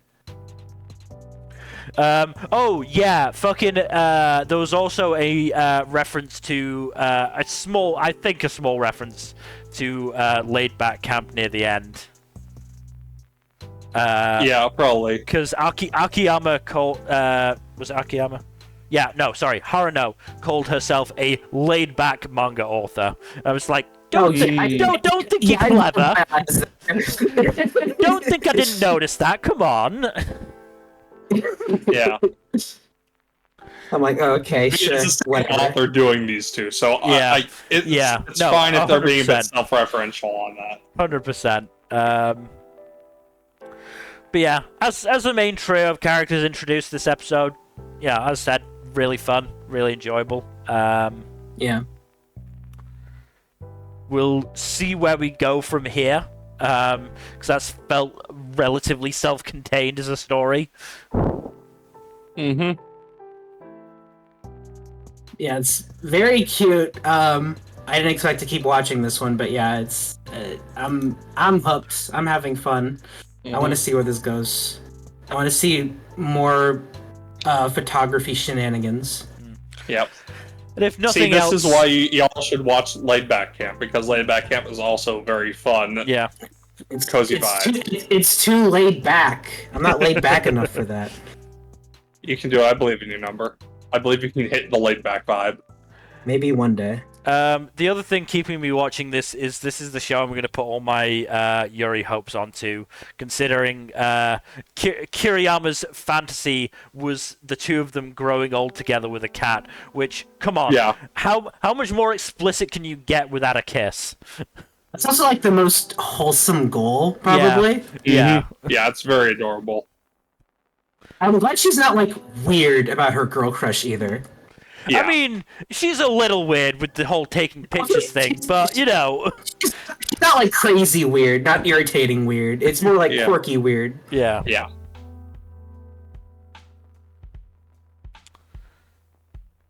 But, yeah, no, definitely an enjoyable first episode. We'll see where it goes from here for sure. We do still have more characters to be introduced, so Mm-hmm. we shall see on that front. But I don't think there's a huge amount more to say about this, other than it just was really chill. I think I preferred this over Food for the Soul. I also am slightly more inclined to this one over Food for the Soul. It's very funny because I was looking at the ANN reviews and like there were 3 people who reviewed both of these shows and like every single one of them had like a preference for like one liked Mono and one liked Food for the Soul more. Yeah. Well, one liked Mono more and Food for the Soul less, and it was like back and forth like that. It's very funny to see. Yeah. I mean, the comparisons are inevitable because they're both slice of life series that aired on like the last day of premieres, basically. Yeah. Mm-hmm. But still, it's funny. Yeah. Alright, let's move on to another show that hasn't been licensed. The Mononoke lecture logs of Chuzenji-sensei. He just solves all the mysteries. Good for him. This is the one I I'm wish this most one had been disappointed about. licensed. Yeah, this is the one I'm most disappointed didn't get licensed, because this looked really interesting. Doesn't Crunchyroll have a slot left still? It does, but this aired like a week ago. Well, you never know. Bravern was licensed late. Yeah, it's possible. I mean, that's the thing. It's got a slot left, but I don't know what could fill it, because there's no other show that hasn't been licensed and left to air. There's one show that's airing next weekend, but that's it. But I'm fairly sure it's already been licensed. I think so, yeah. Because, like, if I just have a look, sort by date. Come on.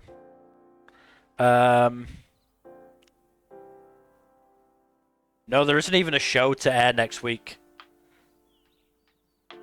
Mono Food for the Soul and Teogonia were the last ones for Crunchyroll. Huh. Like I said, there's like fucking there's a whatchamacallit Konosuba OVA that's going to be coming on like the 25th. And then there's fucking whatchamacallit, the Licorice Recoil shorts, but that's about it.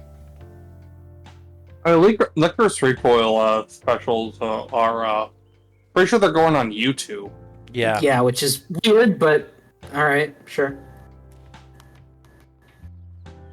I mean, there's also that fucking Yu-Gi-Oh! Card Game Chronicles. Oh yeah, which I am looking forward to, but that's a weird monthly release sort of thing. Yeah. Mm-hmm. And yeah, like I said, I just looking at it, I don't think there's anything else that could be licensed, so I don't know. Maybe Crunchyroll will pick one of these shows that they haven't licensed at random to just fucking do late. Maybe. Hopefully. But yeah, so this is disappointing. Set in 1948.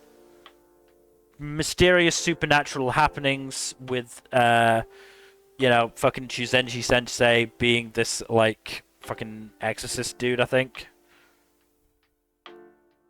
So yeah, it looked really interesting from what I saw of the PVs, but yeah. Right, let's move on then to Moonrise. Moonrise! I hate Netflix for just releasing this all at once. Oh, have they done that this time? Oh, great. Yeah, they Wow. did. Great. And Like, it's like 18 or 19 episodes or some shit like that. yeah, it's like 18 episodes. It's like, why not just do it weekly? You've been doing that more often now. Just, come on. Even if you didn't want to do it weekly, just do a fucking batch release. Yeah, like fucks. Yeah, just do like 3 at a time or something. It's like, come on. Whatever. I did watch the first 2 episodes, and I really like it so far. First episode is a neat hook, that's for sure. Yeah. Freaking Earth is connected to the moon, and they have like they support each other, but like the people on the moon, this one asshole named Bob Skylum decides, nah, we've had enough, and then just does a terrorism. Just does a terrorism, exactly. Aye. Yeah. So, let's say it like that. Yeah, that's pretty much what he does, and just does a huge attack on Earth, and kills the main character's parents.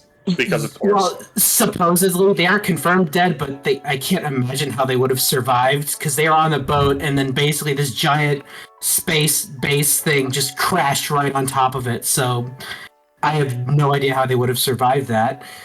Yeah, they'd probably be super duper fucking dead, along with everyone else who was still on that ship. Yeah.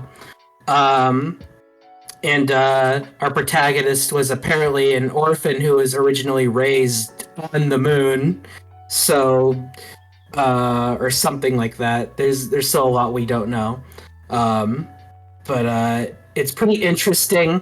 The first episode starts with a pretty awesome action sequence, which it's kind of hard to describe, but it's just really, really cool. You can see where the talent from Attack on Titan kind of paid off here. Because the way they move is very similar. Yeah, this is Wit, so you could definitely see the correlation. They really got the 3-dimensional movement down on this one. Yeah.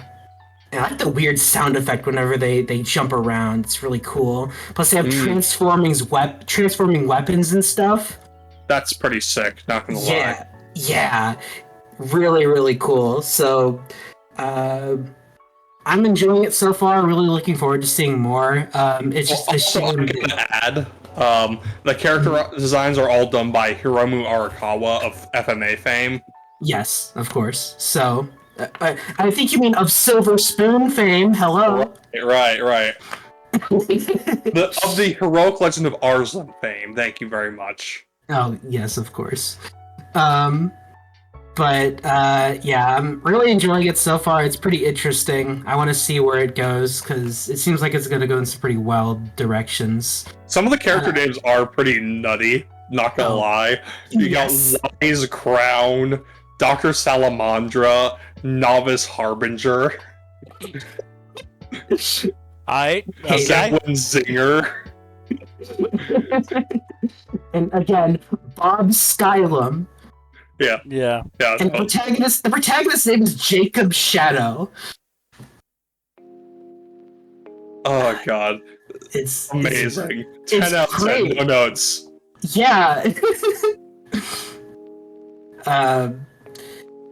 So yeah, I'm having a good time. I just wish Netflix didn't do the show dirty by just releasing it all at once and hardly doing any advertising for it. That's fucking Netflix for you. I just thought they'd be doing better, and they do better, but just not with this show, I guess. A shame.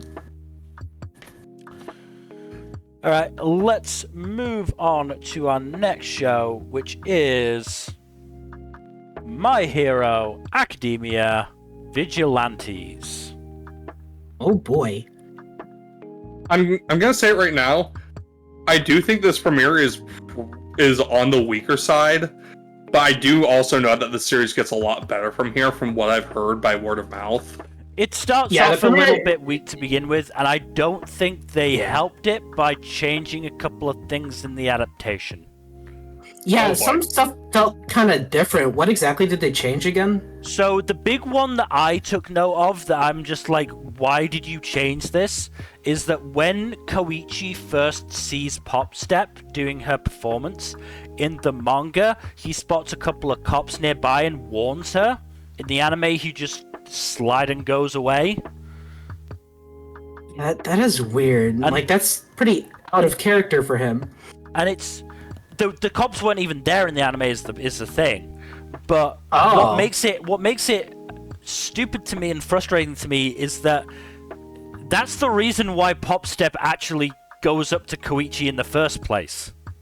So it just wasn't out of nowhere, and yeah, because she just kind of does that, and I'm like, why are you? No, she baffling change. She goes up to him and is like, "Oh, you were the guy who warned me earlier, right? Thanks for that."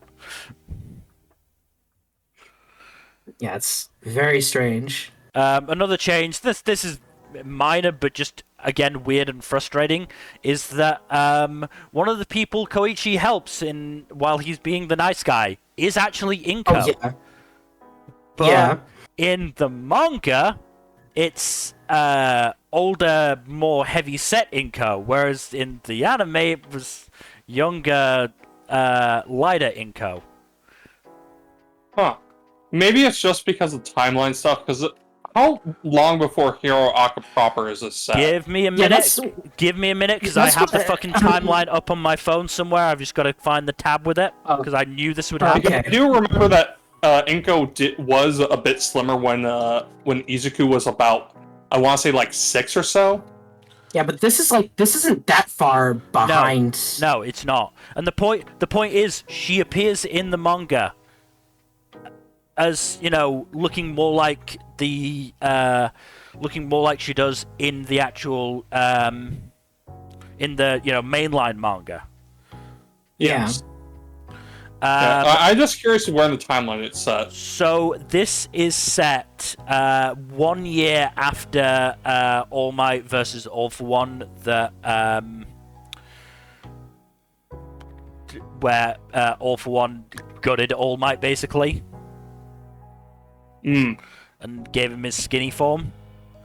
So we are, what, like fucking 6 years before the main series? Okay, so 5-6 years. So yeah, there's it's still an odd change. It's not like a big thing. It's just a weird change to have made. Yeah. When timeline-wise, I'm pretty sure the manga had it more right, technically. I also think it's a little weird where they decided to stop, but I have a feeling they wanted to get to Aizawa. Yeah, because I mean, it's like, oh shit, that's the character I know. Oh! Yeah. Oh, absolutely. That is definitely what they had in mind. Because that's actually like the middle of chapter 2. It's to see Aizawa. Yeah, no, it was great to see Aizawa. Great to see Aizawa. Even if he is going to be playing antagonist for this little bit. Yeah. But yeah, I still love Knuckle Duster. He's good. I love him so much. He's definitely my favorite part of this manga. He's an absolute psycho, but he is still a good guy. Exactly. He's my hero.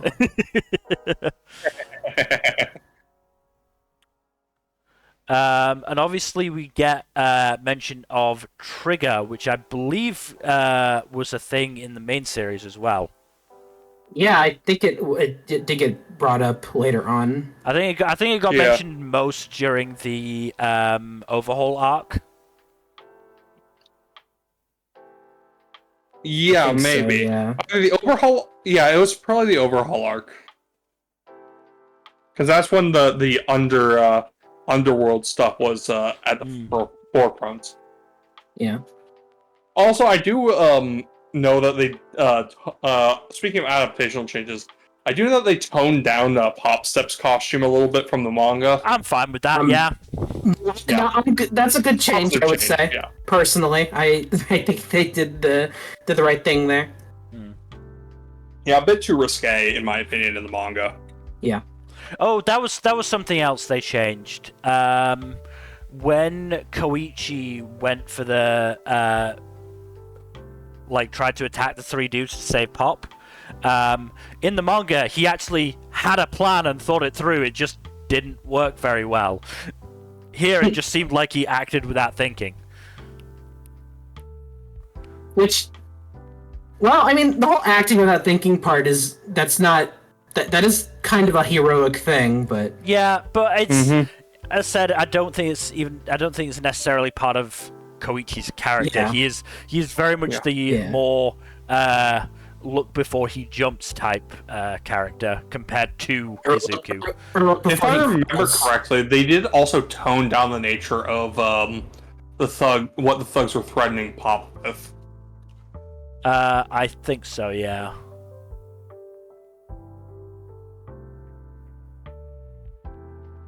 Which also is probably for the best. Yeah. No, that's a fine change. I have no issue with that. I will say they appear later on, much less asshole-ish, so probably a good change to make. Definitely good change change to make for that that. approach. That was the right call, I think. Mm-hmm. Oh But yeah, yes, that was the other thing they changed. Sorry, I keep remembering things that they changed as it comes up.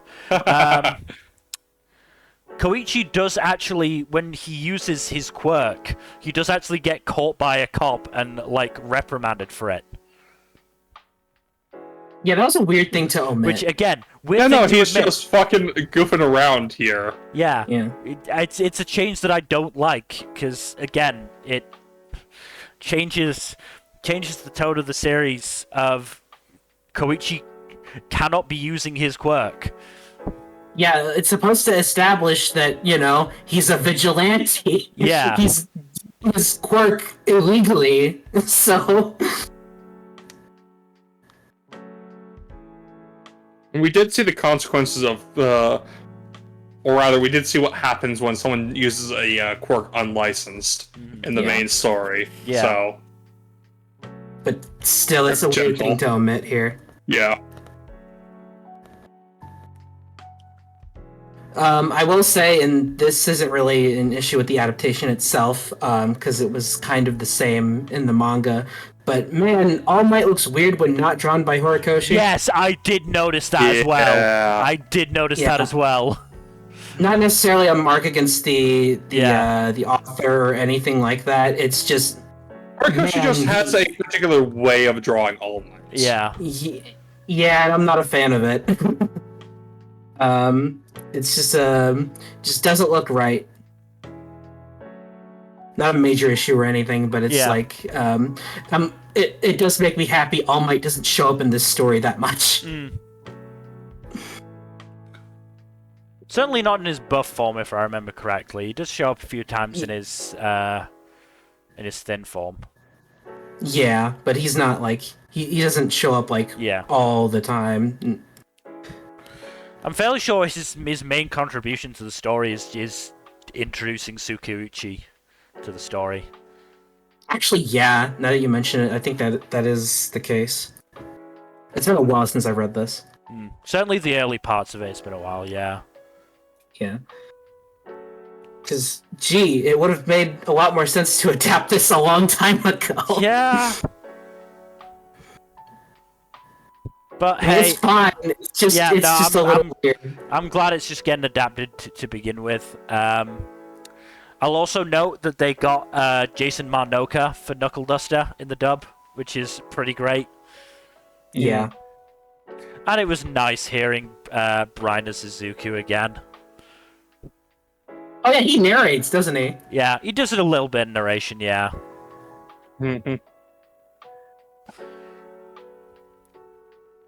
I also found it interesting. I need to go and watch the OP again, but I feel like they included characters that they are not going to get to this season in it. You gotta hook the audience Possibly. somehow. Well, unless this is 2 core. And it's not. It's 13 episodes. Okay. That's weird. As far as I know, it's 13 episodes, but yeah. Because I don't think they're going to be getting to Captain Celebrity this season. He's in the main visual. Actually, no, he does appear. He does arrive pretty early on. Actually, no, that's fair. He does appear early on. Yeah. Fair enough. As I said, I need to have another look at it and see who's actually in it to know that, you know, who I should be going, I feel like this character isn't going to get attention yet. Yeah, because I do feel like Captain Celebrity does show up pretty early, but I don't remember exactly when. But yeah, he's in the main visual too, so... It also depends on how... We'll just have to wait and see. Yeah, it also depends on how quickly they're going to adapt it. Currently, I mean, the first episode was about a chapter and a half. So... Pretty standard. I mean, 13 times 1.5 is... Well, no, you gotta remember, the first chapter is always super long compared to other chapters. Yeah. So it's probably like 3 chapters per episode. You say that. Remember, this was like a fortnightly thing. They did pretty long chapters. I am still going to say that first episodes are always long. First chapters are always much longer than second and onward chapters. Also, remember they cut bits and pieces out of that first chapter. Yeah, to fit a little bit of the second chapter. Like, I know, like, a lot of the time, like, whenever they do premieres, like, the first chapter is usually just one full episode.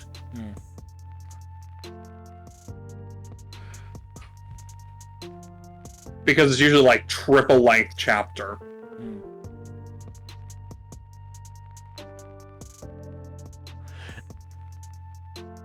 Anyway, it'll be interesting to see where they get to. Yeah. Because there's certainly there is a good endpoint they could reach, but it would mean moving a bit quicker than they already are. Yeah. Let's hope that they limit the number of changes that they make. Because they made a handful that not huge on. Yeah, just as I said, just weird changes. Yeah. Anyway, let us move on to our next show, which is Once Upon a Witch's Death. That's a really interesting show, honestly. Like, you got a really neat premise of, well, not neat per se, really interesting premise of the protagonist being, like, fated to die within a year, and having to gather tears of joy from as many people as she can before her time runs out. Otherwise, she will die. That's unfortunate. So you get stories of like the first episode is her trying to talking or interacting with a father and daughter who are dealing with the death of the girl's mother. And you get this really interesting bit where for a while the girl seems to like be oblivious to her mother's passing. But then she reveals to Meg, the protagonist, I know that mommy's gone, but I'm doing this to make it easier on daddy, basically. Which, a lot more, like, nuance than a young child normally is depicted as having, but also, like, I think it's a bit more realistic. Meanwhile, you get Meg being kind of silly here and there, and like twice in 2 episodes, she goes up to her female friend and says, "Marry me," which is a really funny bit. I don't know if the show is going to take that seriously at all, but like, still, at least they allude to it, unlike some series that we can talk about. So But I know going into this there were some light comparisons to Elena, which obviously had sincere issues, let's say. This doesn't seem like it'll have the issues that Atlanta had. Like, the protagonist is a much more empathetic person than Elena, for one. And for two, like, the whole goal... Elena's goal is just to travel and learn about the world and be, like, an impartial observer, which leads to asshole behavior on her part. Yeah. Meg is much more about, like, empathizing with people and helping them resolve issues, and through that, helping them let out those tears of joy. Okay. Well, I'm glad. I think it's worth at least giving a 3-episode check. As I said, I'm just waiting for the dub to drop for it, and then I'll give it a chance. Mm-hmm. Or not a chance if, by that point you tell me it's not worth it. Yes. This one is getting a dub then? Yes. Okay. No idea when, because Crunchyroll haven't said a fucking thing about it. And haven't even fucking, changed their fucking dub announcement page, even though multiple of them have started by now. But yes. Mm-hmm. It is on that list.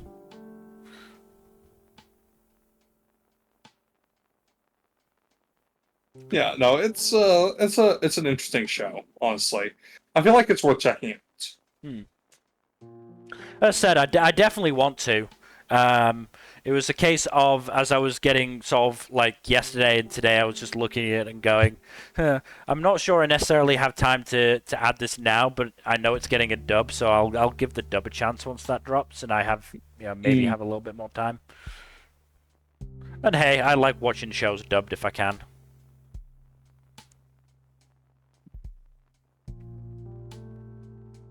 Yep. But yeah, we should probably move on to the next show, which I'm sure you have oodles of positive things to discuss about. I mean, it didn't get licensed again, so let's move on to Princession Orchestra. Yeah, it didn't get licensed, which is a shame because That's weird. From what I've heard of people who yo-ho-hoed it, that's the thing. I'm not sure many people are even able to yo-ho-ho it because I'm not sure anyone really fan-subbed it. So I think the people who did watch it just are able to understand Japanese to a decent degree. Good for them. But from what I've seen of people who have apparently watched it, they said it gave Symphogear vibes, so... I hear there are some Symphogear people working on this, so that doesn't surprise me. Yeah, that would make sense.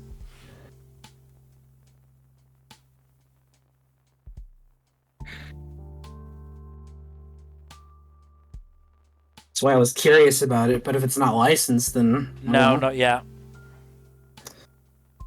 Maybe I'll take up that last slot, who knows. Mm-hmm.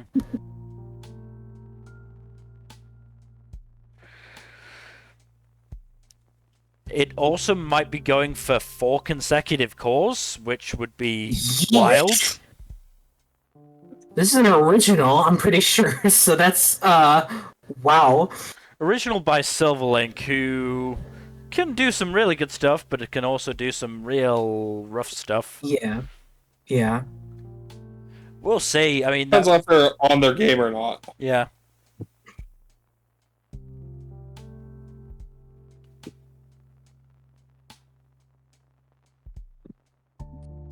Yeah, no, it is.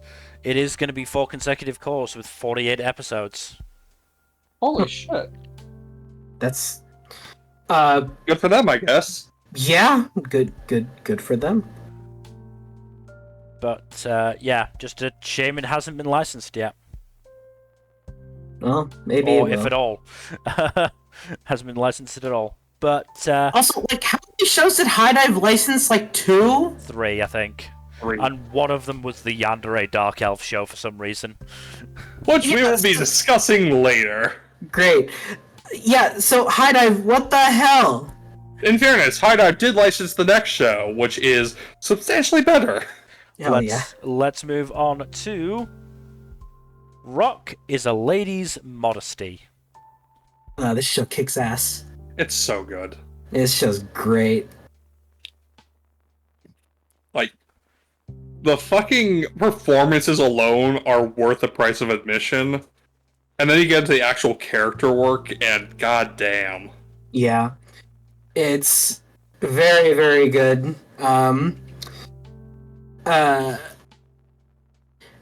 My one, like, small gripe, and it's not even a real gripe, is just that the CG, while not bad, is a bit jarring. It is a bit jarring until you get used to it. Yeah. At which point it's, like, really well done. Yeah. It does feel, it's very similar to, whatchamacallit. What's that thing where it's basically like motion capture but animated? I forget I'm the blanking term. on the term. Rotoscope? Oh well. Rotoscoping, yes. Okay. It's basically CGI rotoscoping. Yeah. And it is man-made doing it, so... Yeah, I was gonna say, I'm pretty sure it's band-made, which is like, oh wow, yeah, if you're gonna get anyone, yeah, that's who you get. Mm-hmm. But yeah, I like Lilisa a lot. Otoha is hilarious and also insane. Yes. Also, fucking Lisa's fucking pigtails. Yeah. That show's so good. Yeah. It's really good. Don't know if it's gonna go full Yuri, but the vibes are definitely there. The vibes are on point, for sure. Their classmates certainly ship them, so there's at least that. I mean, can you blame the classmates, though? No, not at all.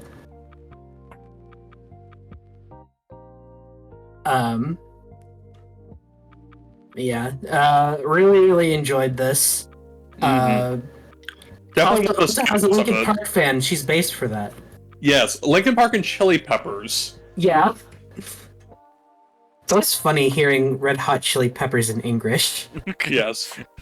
I mean, we're gonna hear a lot more of them with the fucking the guy she wasn't interested in wasn't a guy at all. When that comes out. Yeah.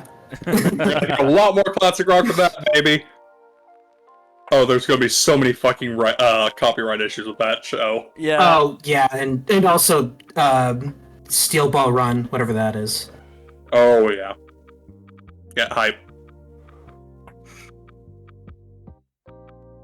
Yeah, no. Great little show. I hate that it's on High Dive, but I'm glad I have High Dive, if not only for this show. Yeah. I mean, yeah, this is one of the standouts in a fucking stacked season. So, yeah, it's worthwhile. Yeah. But yeah, let's move on to something that's less of a standout. Oh god. Oh god. It's a standout for a different reason, isn't it? Because we now move on to the Shiunji family children. Can we go back to the other show? I like that show more than this one. How's the incest anime treating you, Nmbr? It's great.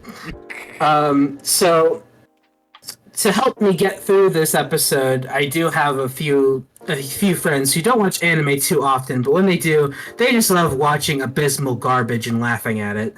So I got them to watch it with me, and even they agreed, nah, this is too terrible. Understandable. Yeah, so one weird structural thing about this show that, like, regardless of the subject matter, it just kind of does poorly, is that it kind of just introduces you to all the characters all at once, which... Ah, God. Yeah, which is pretty not good, because there's our main man, or, well, his main man, his brother, and then his many sisters, their many sisters, and you just meet them all at once, and you don't really, it's hard to keep track of who is who, and, like, what their personalities are, and all of that. It does take the time a little bit into it to go one by one, but by then you've already seen these characters, so it's just weird. It's a very poor way of introducing them. But basically, the entire first episode is just, hey, there are these characters, they're all siblings, and they are totally blood related, guys, totally. And then they have dinner with this is a rich family, by the way. They have dinner with their father, who announces, oh, you guys aren't actually blood related. And then, yeah, that's pretty much the entire plot of the first episode. No, Nmbr, you don't understand. 2 of them are blood related, even if the rest aren't. Oh yeah, 2 of them are blood related. It's the brother who isn't the main character, and then it's one of the sisters. They're fraternal twins apparently, but that doesn't really matter. Like none of the brothers looks like any of the sisters. Yeah, I know. It's the white-haired boy and the green-haired girl. They are the twins. Huh. Yeah. Yeah, basically all of them kind of just coping with that. And what makes it especially weird is that the youngest sister apparently confessed to her brother at a recent point in time before this episode started, which is just... I don't know. She confessed even though she thought they were blood-related at the time. Yes, she did. Did the rest of the family roast her for being a freak? Yes. Alright, fair enough if they did that. Yeah, they did. It's like, they didn't outright roast her, but it was also like, you shouldn't do that to your brother. And then one of the siblings is like, eh. So it's like, you're related, but not a big deal, right? And it's like, okay, sure. It's like, it's so weird. And I get the impression that the majority of people who write this shit do not have any siblings in real life. Mm. Yeah, I actually looked it up to try to figure out if the writer does have any siblings, and I couldn't find out for sure. So that mystery has yet to be solved. Your money that if he has siblings, they are not sisters. Yeah. So anyways, the episode ends with the main dude walking in the bath with unknowingly one of his sisters being in there. It's the youngest one who confessed to him previously. And he's like, "Oh shoot, sorry, I'll leave." And then she gets out of the tub and hugs him. So I'm like, "Oh, okay." Mm-hmm. So this is yeah. the author of none other than Rent a Girlfriend, so this should not surprise anybody. I'd rather keep watching Rent a Girlfriend than watch this. It's real bad. So you're gonna watch the whole season then, right, Nmbr? Absolutely not. You couldn't pay me enough. What if I paid you $1 single? No. You need like 1 million of those single dollars for me to even consider it. Would you like them delivered in bulk? Yes, please. Yeah, the show, needless to say, this show is not good, and I do not intend to watch any more of it. Yeah, moving on. Alright, let's move on then to Shoshimin, How to Become Ordinary, Season 2. So Jack, you know those real bad vibes Yuki had at the end of the first season? Jack? Uh-oh. He stepped Jack away. died? He stepped away. Okay. Well, I'm gonna answer the rhetorical question. She had real bad vibes, and they are continuing because it seems like she may be escalating to arson now. Okay, so I saw like an out of context tweet about her, and it's like a list of her crimes, and I'm like, oh, okay. Yeah, sure. She's a very concerning girl. Sounds like an understatement. Currently, I mean, she spent the first season effectively manipulating Jogoro, the male main character. Now she seems to have gotten her hooks into an underclassman, Urano.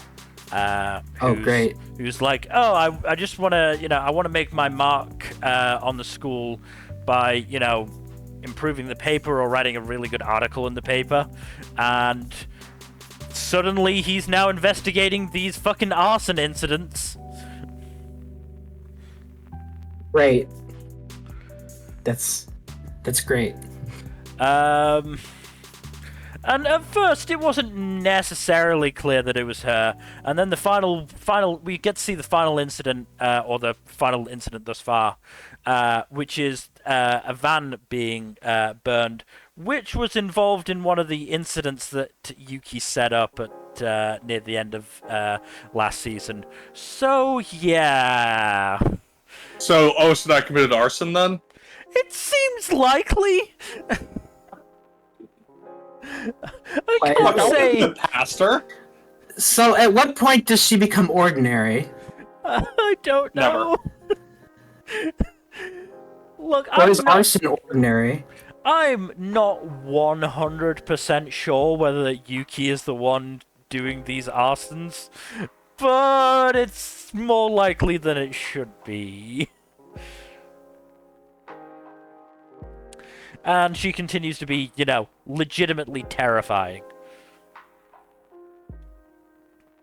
Great. So she's best girl, gotcha. Yeah. To some people, yeah. I have seen an unreasonable amount of simping over her. I'm not going to lie. No, I believe it. Yeah, but those are the weird Yandere fans. Yeah. But yeah, I mean, hey, I'm still enjoying it to a certain extent. We also got a little bit with Jogoro and his girlfriend, question mark? I can't remember if those two actually got together at the end of the first season. I mean, I wound up dropping it at the end of the first season because I was confused, partially because I was confused at the ending, so... It's also kind of a shit ending. Yeah, fair. But yeah, season 2 has started off fairly decently, I guess. We'll see how long I'm able to last. I'm still interested thus far. And I want to see how long that crime list goes, because yeah, at least she just keeps committing more crimes. Worried for this poor Kohai who is now involved with Yuki, because yeah. That's great. Anyway, I'm sure the Kohai will have a fun time and not at all be scarred by the experience. Yeah. Alright, let's move on to Summer Pockets. This show is just like every visual novel trope in like 20 minutes. That's like, I mean, this is a visual novel novel adaptation, so... Yeah, I can pretty much immediately tell. I mean, from the sounds of things, it's an adaptation of a very stereotypical visual novel. Yeah, because I mean, you have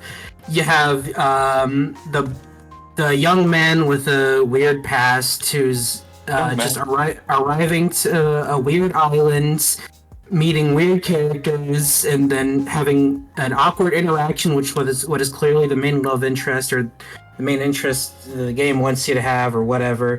And it's all incredibly cliche. Like, if you've read a visual novel, you've seen this all before. I mean, if you read a stereotypical visual novel? Yes, but you know what I mean. See, I only read the highest class of visual novels. Yes, we know. But yeah, it just wasn't very good. I mean, maybe it picks up later, but I genuinely have no interest. He just, it's hard to even talk about this because nothing of note really happens. He walks in on on what is presumably the main girl swimming, gives her some tips because he apparently used to be on the swim team or whatever, and then walks away awkwardly. And then it's like, okay, it's. I mean, I guess it mainly just introduces you to the island's characters, but none of them are particularly memorable. So, yeah, not a whole lot to really say about this one. It's just pretty uninteresting. And the animation didn't exactly do it any favors either. So I don't know if the visual novel's good or not. It's by Key, so it's probably solid. But if I were ever going to experience this, I'd rather just read the visual novel. Fair enough. Alright, let's move on then to Sword of the Demon Hunter, Kijin Gentosho. The show's actually surprisingly good. Albeit a bit edgy in the end there, I will say. So, first off, this show already set a challenge for itself, and to see whether or not it can justify the hour-long premiere. Oh, geez. But I do believe it did, mostly. Because you get introduced to these orphan siblings, or well, I mean, they aren't orphans initially. They have a very abusive father. Also, the sister may or may not be a half demon or is a full demon. I don't know. She has a glowing red eye, so we don't know whether she's a full demon or not. But she's at least part demon. And they get picked up by this samurai man. They move into this nice little village. They start a life there. Everything's happy. Everything's good. They grow up with the samurai's daughter.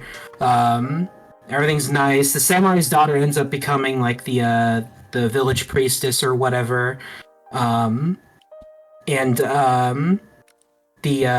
brother becomes like her main like bodyguard type dude. And weirdly enough, the little sister is shown to not age at all, which is peculiar. And no one really brings it up. Well, not until later, at least. I'm sure there's nothing unusual about that at all. Yeah. But it's made pretty apparent that the brother and the village priestess do have like they are in love with each other, obviously, and the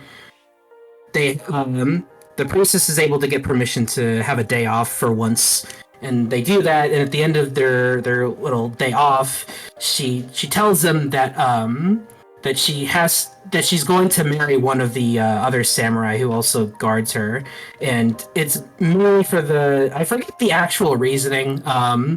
It was partially like for the sake of the village or whatever.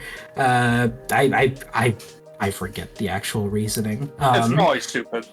It's a little bit weird, but like apparently like apparently the village elder is like really pushing for it. So which we later discover like the guy that he wants her to marry is his son. So it's like, oh, okay.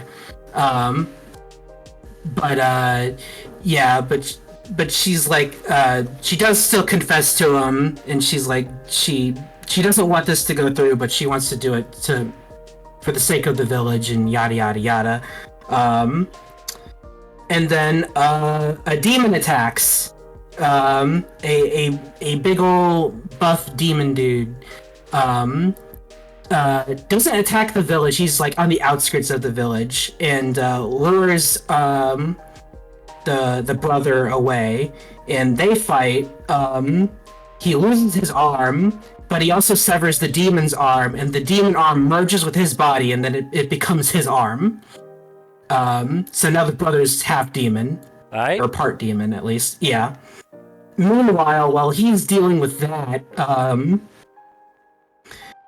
another demon tells the little sister, who didn't age at all, tells her about how the priestess isn't going to be marrying the brother, and she's pretty upset about that, because she was really in support of them, even though she apparently wanted her brother all to herself.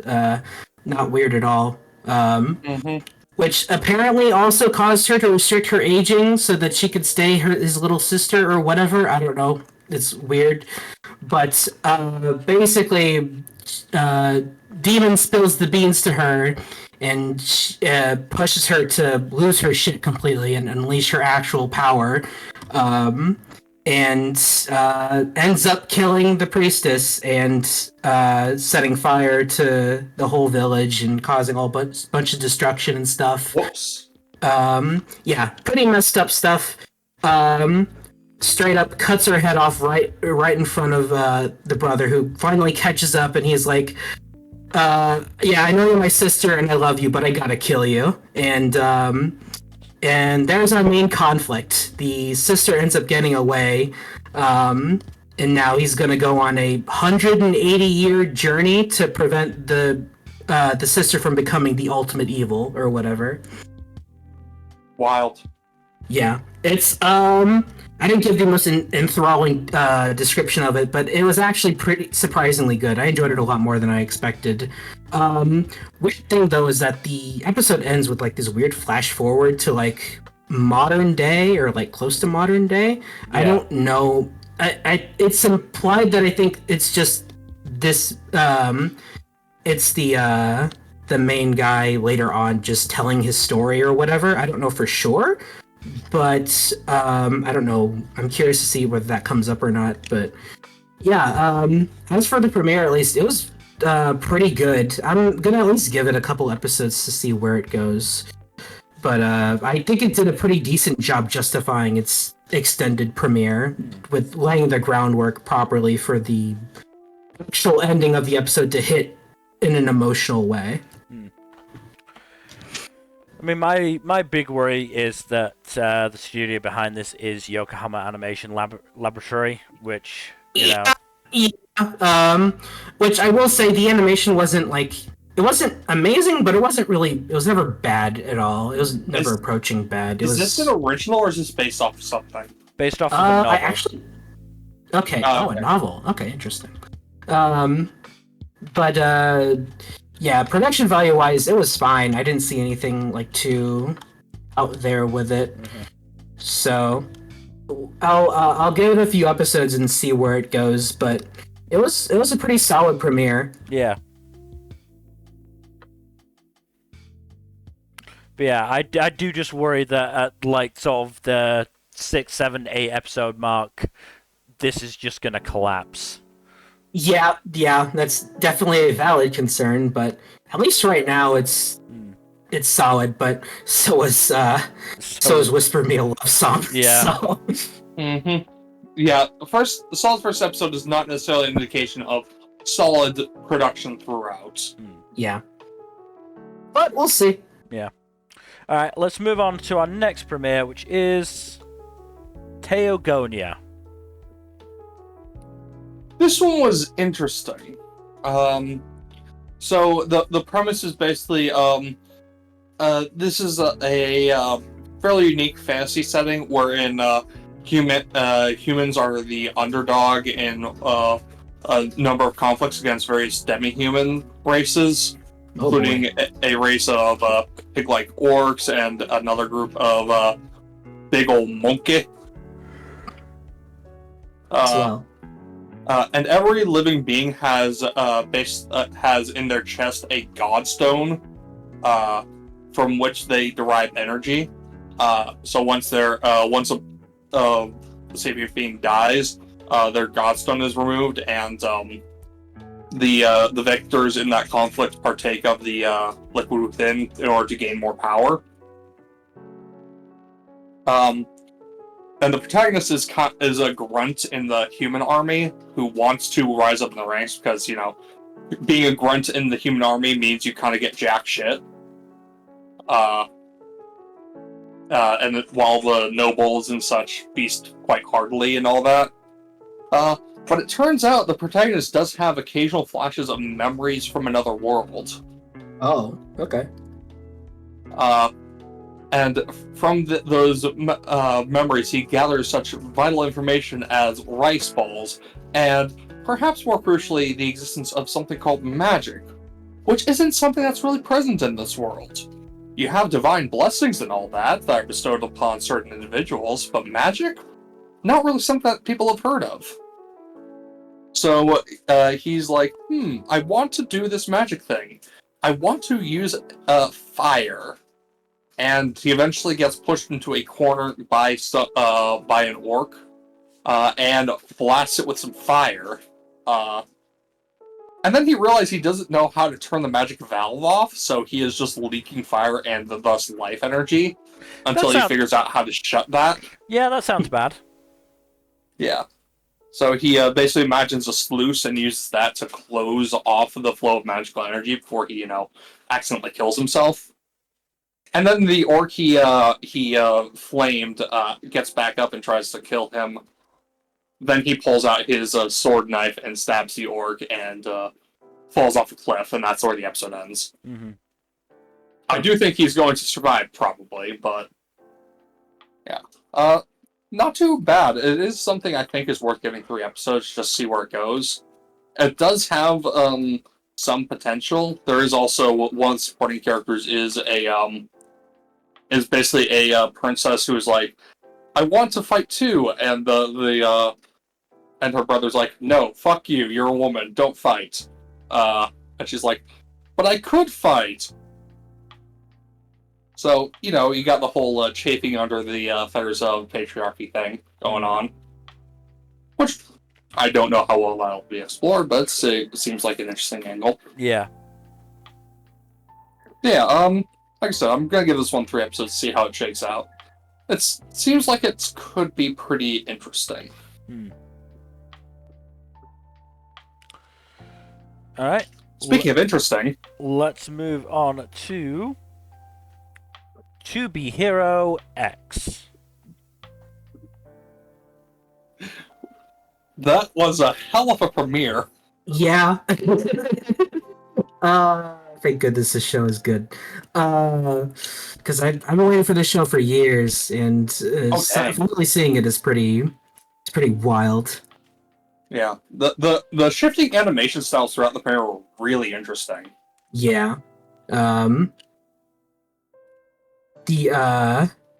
I did not expect was, Nice's introduction. And then subsequent departure, yes. Yes. Subsequent departure, yes. From this mortal coil at all. Just shows up, walks off a cliff, no explanation, walks off a building, no explanation, and dies. The thing is, it's like he does his signature pose, which is kind of funny because his signature pose is kind of like finger guns. Yeah. He just dies. It's like, oh. Did Nice just fucking off himself? It was really unclear. So, from what I remember seeing something about this, and I believe the claim was his powers work via faith of his fans, and he wasn't doing very well. So he didn't have powers. So he jumped off thinking he could fly and did not fly. Maybe. Honestly, that would be a bit funnier if, than like him just outright killing himself. But, yeah. I mean, we'll probably find out why he killed himself eventually, but then our young man who watched him die, just lost his job in advertising, funny enough, being mainly doing stuff for Nice, lost his job, and he just so happens to both look and sound like an awful lot like Nice. Producer lady is like, oh, this'll work. And now he has to become Nice. I mean, he was already nice, though. He was such a nice dude. Yeah, okay. I knew you were going to do that joke eventually. Whatever. It's an easy fucking joke. Yeah. But, yeah, once he sold himself as Nice well enough, his trust value went up, and then he basically took on all of Nice's traits and powers and all of that. But yeah, this it's a very interesting hook for a series. I like the whole trust value concept, where that the people's belief in you shapes like your powers and what you're capable of. Mm-hmm. And apparently, fear does the same thing for villains. So yeah. interesting take on the whole hero thing. It is. Yeah. And then you get the fucking cliffhanger at the end of the episode, which is, Yeah. Where, Moon is dead, Big Sag. I wonder how that's going to be addressed in the second episode. Well, I watched the second episode. You'll be interested to find out. But yeah, I love this show. This is, like, probably my favorite premiere. It's one issue with the show is that it is paced at fucking blitzkrieg speeds. That is my exact same criticism. That it just goes. Which, you know what? Fair enough. You wanna establish everything you need to. That's fine. That's fair. It's paced a bit better in episode 2, but it's still a bit quick. But it wants to set the stage well enough, which is fine. But yeah, the animation, both 2D and 3D, is fantastic, and we get a lot of Sawano in this as well, which is great. Oh, that was Sawano doing the soundtrack? No wonder. I don't think it's Sawano doing the main soundtrack, but he does do a lot of songs for this show, because he did the OP, composed the ED, has done at least a few inserts, but I don't think he's the main composer on the series, weirdly enough. Interesting. But every hero has their own, like, character theme, and a lot of them are done by, like, different artists, so... Huh. Neat. Yeah, I only know this because I've seen, like, all the trailers for all the individual heroes. Oh, everyone has their trailers, huh? Yeah, they all have their own, like, little individual trailers that sets them up a little bit, which I recommend giving a look-see if you're curious. You'll have to send me a link to them, because I don't know if I'll be able to find them on my own in English. Yeah, I can do that later. I mean, they're not really voiced. They're all just, it's all just the music, but I can still link you later. Appreciated. Yeah. There's one song that's in one of the trailers that hasn't been in the actual show yet, but is used for the next episode preview, which isn't even in the actual episode. You have to look for it. But I want that to actually be in the show because I fucking love that song. We'll see if it actually shows up. But yeah, this show's great so far. I love the concepts. I'm very curious to see where it goes because it's like we focused only on Nice. And we have, like, 9 other heroes to focus on that we haven't even seen yet. So... I mean, the OP is barely has anything about Nice in it. Exactly. So that's the interesting part. It's, we've gotten a lot of Nice, but we haven't seen anyone else yet, so... I want to see how everyone else is handled, because Nice was definitely not what I expected, so I want to see if that's the case for everyone else. I do want to get more info on Moon, especially, because, like, I know with the cliffhanger at the end of episode 1, it's like, yeah, probably not going to get more of her, but at the same time, like, what was her deal then? I will tell you that episode 2 does clarify on Moon a lot, so... Good. Don't need to worry about that too much. Good.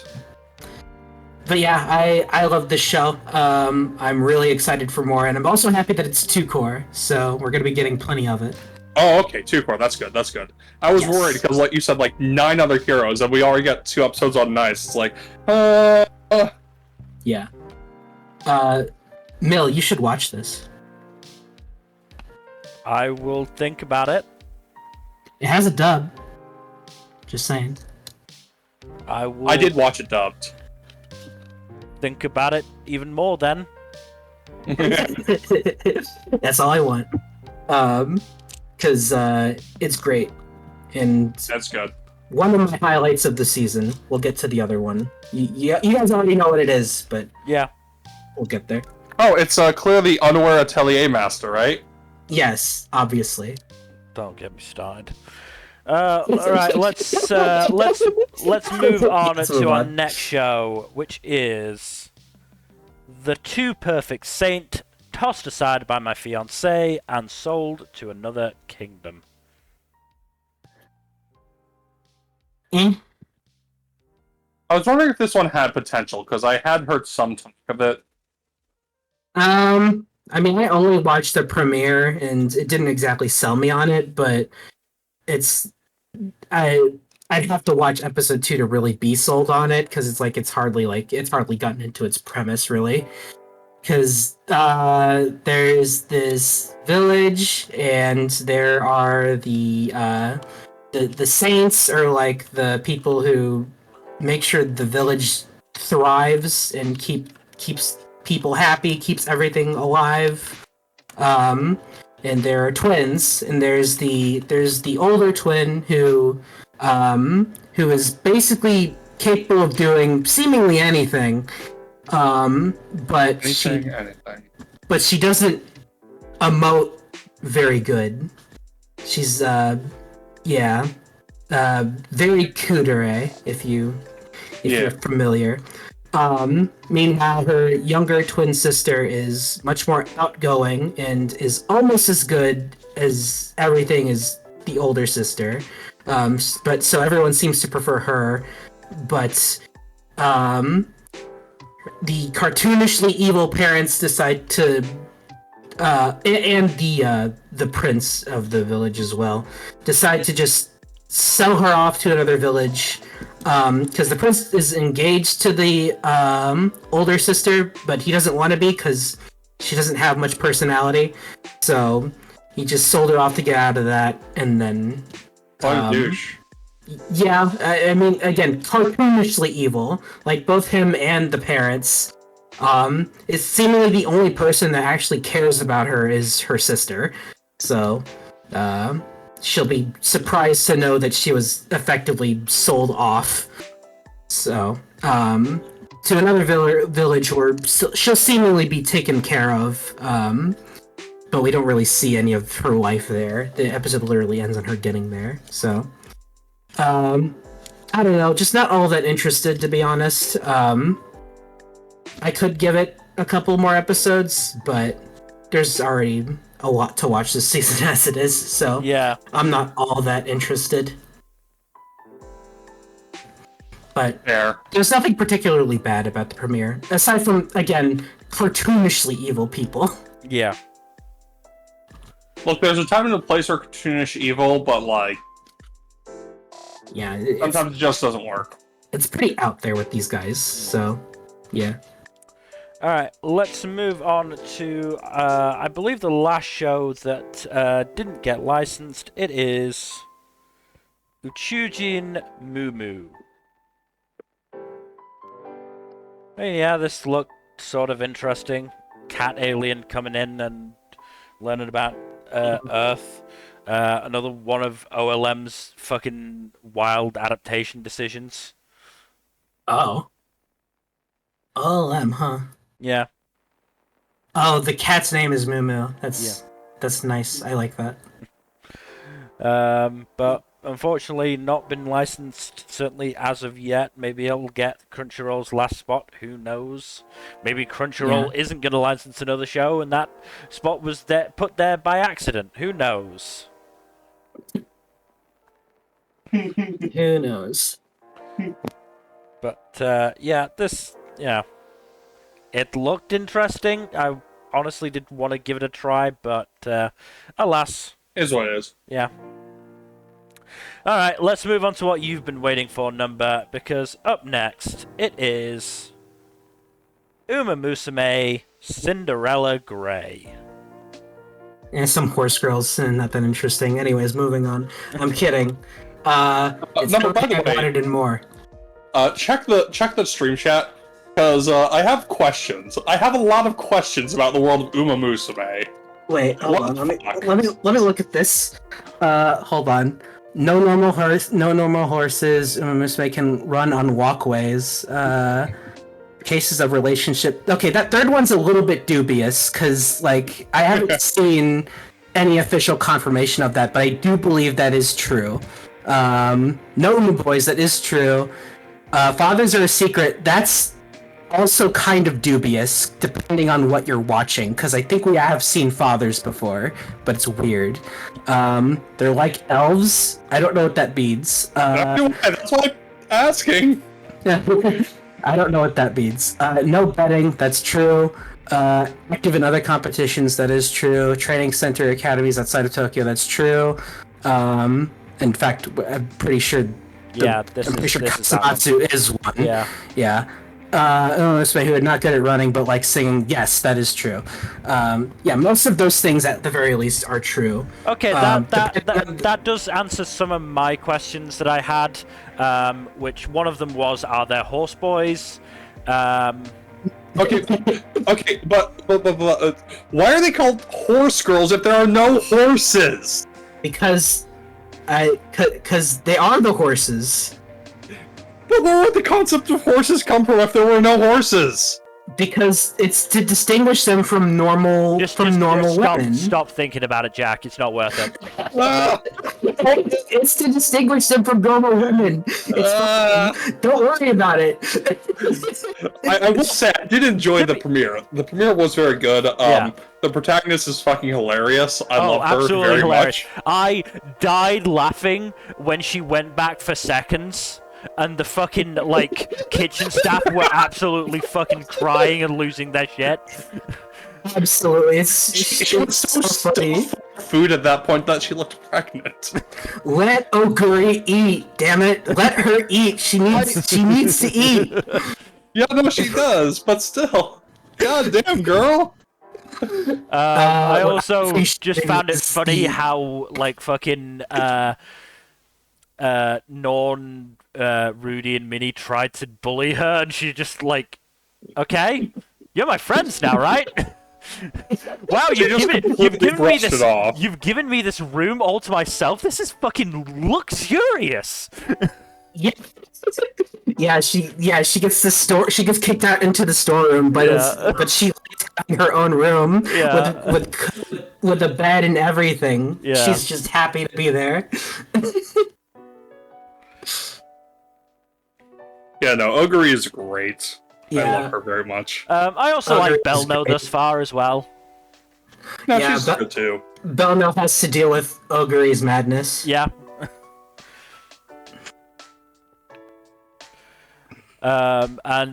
Jesus Christ, Oguri is fast, because she was only 0.3 seconds behind Fujimasa, even with the slow start because of the laces. Yeah, which is funny because no one seems to address that, which is interesting. Because without that slow start, she would have outdone won. Much of time. Easily. Yeah. I mean that works fine for Joe because now Joe can scout her without anyone getting in the way. Yeah. Mm-hmm. I mean, hey, if it works, it works. Also, just. I can't remember exactly what he said, but Joe doing the fucking, and the crowd goes wild as Oguri is just there, just I'm not going to say anything, I'm just going to keep running. Cool. Nice to meet you. And then she fucking uses the nickname he was using when she meets him again. Is it Joji, I think? It's Jones. Jones. Oh, Kitahara Jones, that's it. Kitahara Jones, that's right, yeah. This is great.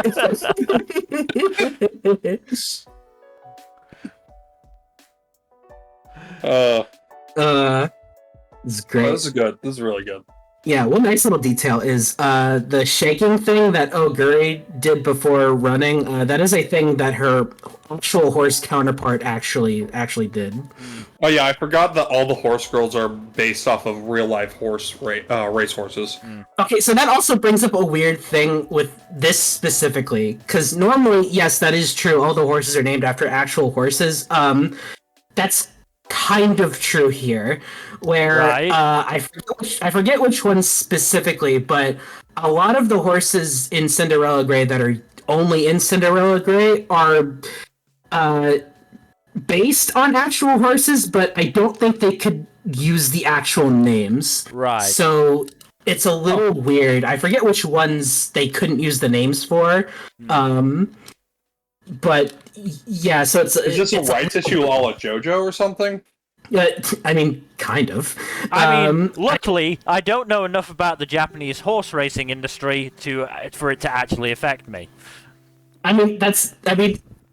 to be honest, knowing much about Japanese horse racing might actually do you a disservice because, again, a lot of these races are based on actual races. Yeah. So you could get spoiled through that knowledge, Yeah. which is like a weird thing, a weird way of getting spoiled, but it's interesting.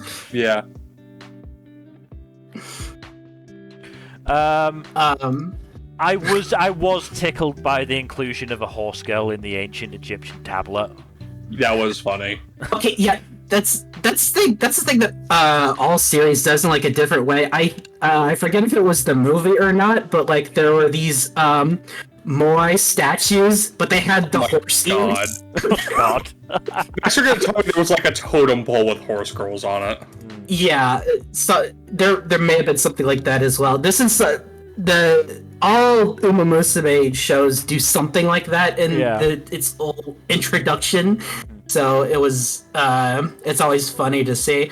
Also, I just noticed that the writer of the original story has that as their PFP. At least on AniList, the freaking Egyptian horse girl tablet. Which is like, okay, sure, why not? Look, I am going to get around to the mainline series at some point, okay? Same, probably. Hey, Because certainly if I enjoyed this well enough, because, yeah. I highly recommend them. I will say that it's slightly different in execution, but it's equally hilarious, if not more so. Right. So I'll at least say that, because it's like, this is much more shonen coded, where season 1 of the main anime is a bit heavier on the chill vibes and comedy, and then season 2 and 3 are much more focused on drama, and then Road to the Top is a bit similar with the drama aspect as well as the movie. But this is sort of its own beast, but also not, because I would say if you enjoyed this, then you'd enjoy those as well. Yeah. But this works very well as an introduction. Okay, one last question. Why do they still use actual horse measurements for, like, the distance of victory, like 3 lengths ahead, when they're, horse girls? I think it's because in this world they are just the horses, so I guess that's just how they do things. Yeah, but I could I could understand the 3 lengths ahead if it was 3 horse girl lengths ahead, but it's 3 actual horse lengths ahead. I couldn't tell you. Okay, I had to ask the question. I had to ask the question. Look, I am definitely the Musume Lorax here, but I don't have all the answers, unfortunately, because I don't think all the questions do have answers, unfortunately. Do you speak for the trees, though, Nmbr? Do you speak for the trees? Sometimes, only on Tuesdays, specifically. I mean, darn, we'll have to admittedly, see in a couple days, I'm just then. trying to find it, because I swear I saw I swear I bookmarked something about this. Where is it? Come on. Because I bookmarked... Yes, okay, there is an introduction to Musume, like, website that somebody has made. That's hilarious. Yeah, that's funny. I honestly don't think that's too necessary. I mean, you're gonna watch a show about horse girls, you're gonna have some questions, but I don't know. I think it's more fun to just roll with it. I mean, I haven't been to it yet, but I will just, like, quickly... It'd be worth a glance. I don't know. Yeah, I mean, it really is just a basic... This is sort of what the... Here are the animes, here are the mangas, here are the games, and here's a character list sort of thing. Yeah. Probably one of the most well-known things about Musume is that, like, the how they inherit the names of horse girls from our world, but we still don't know how exactly that process works. Yeah. So it's like, how do they get the names? Do they just know the names? Yeah. Does a spiritual horse god appear and just write the name on a tablet? I don't know. It's weird. Well, if it's written on a tablet, it has to be with a stylus. Look, I considered asking how horse girls are made, but I feel like I wouldn't like the answer, so I just decided against it. Yeah, that's a whole other like That's a can of worms and a half. Yeah, I'm just gonna stay away from that and just assume they like pop out of the ground or something. I don't know. I mean, horse girls have horse moms, but I don't know where like the actual origin is there. Yeah. Clearly, they are all virgin births. Because like, what came first, the human women or the horse women? Yes. These are the hard-hitting questions, but we'll never get answers to them, unfortunately. No. Probably not, no. But let's move on to a significantly less impressive series, because we are up to the Unaware Atelier Meister. That bad, huh? So it was that bad? It's just the most stereotypical version of this story I think could possibly be, like, introduced. So it starts off with Protag-kun, Kurt, being in a 4-person party with these, I'm gonna be honest, assholes who, like, force him to do everything for them, and then they basically go, look, the law says that we can only have 4 people in a party, and you're basically useless, so we're gonna kick you out. Makes sense. So Kurt then goes, okay, I now need a job, because obviously they haven't been paying him. And he goes to basically, like, a temp agency.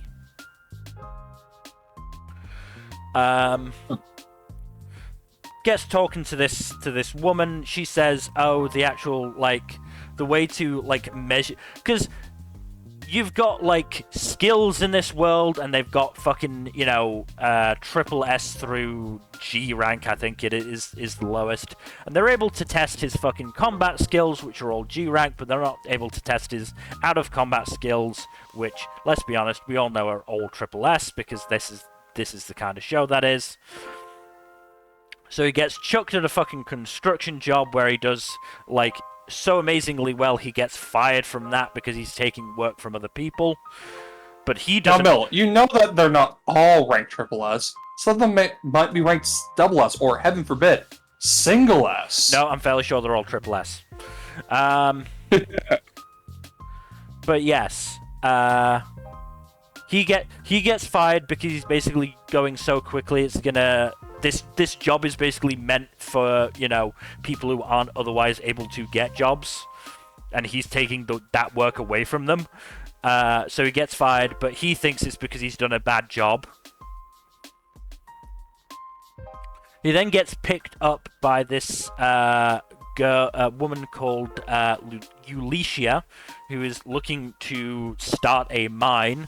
He apparently did some mining back in his hometown. Does some impressive stuff there. She's all shocked. Bloody fucking blah. He builds a house in a single night and doesn't see anything like weird about that or like special about that. Yeah, that's standard behavior, right? Mm-hmm. That's normal. Completely normal. Mm-hmm. And to make things even worse, he is 15. And the woman that was helping him at the temp agency started fantasizing about him working in the pleasure district. What? Bruh. Even worse, well, not even worse, because that was actually honestly terrible, but nearly as bad. Ulicia only has the one tent, and she leaves some skin showing when they go to sleep to test if he's, you know, gonna be a fucking, you know, sexual assaulter. Great. That's great. Oh, Jesus. And there are potential hints that, you know, she might be falling for him as well. I don't know. I could not care about this. This gave me incredibly strong Last Dungeon Boonie vibes in a very, very bad way. But Mill, that was your favorite series! Also, Jack, is it just me, or does Kurt look an awful lot like We Have Belle at Home? Yeah, no, he looks like the Belle we have at home. Also distinctly possible. Yeah. I don't think this author has an original thought in their head, so that's very, very possible. Yeah. Man, what is with it with authors and just loving the fuck out of the banished from the party premise? It's not that good. Honestly, it's not that good of a premise to begin with. It can be done well, but those are the rarities. Yeah, I've seen it done well twice. I don't think I've seen a case where it has been done well. The only examples I think I've said this before, but the only examples I can think of that it's been done well are Banished from the Heroes Party, which I'm pretty sure is one of the originators of the trend, and Roll Over and Die, which is, also Yuri. So yeah, I don't fucking know. It's a premise that can be executed well. It's just like it also is a premise that lends itself very easily to laziness. I also saw somebody talking about episode 2. So you know how I said all his combat skills were G rank, so lowest rank. Yeah. Apparently, he comes up against some rock golems, and because his mining skill is triple S rank, he's able to defeat them. Okay, that's some bullshit finagling right there. That's the way things work, apparently. That's like some ultra suspended JoJo logic. Yeah, this is just not a good show. I was willing to watch this show because Kieran Strange is in the dub, but even he was not enough to save this. At least it doesn't have kick out of the Heroes Party in the freaking title. Yeah.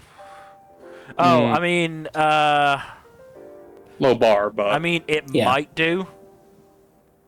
Because the Japanese name is significant, certainly for the manga and the light novel, is significant. No, actually, overall, it is just significantly longer.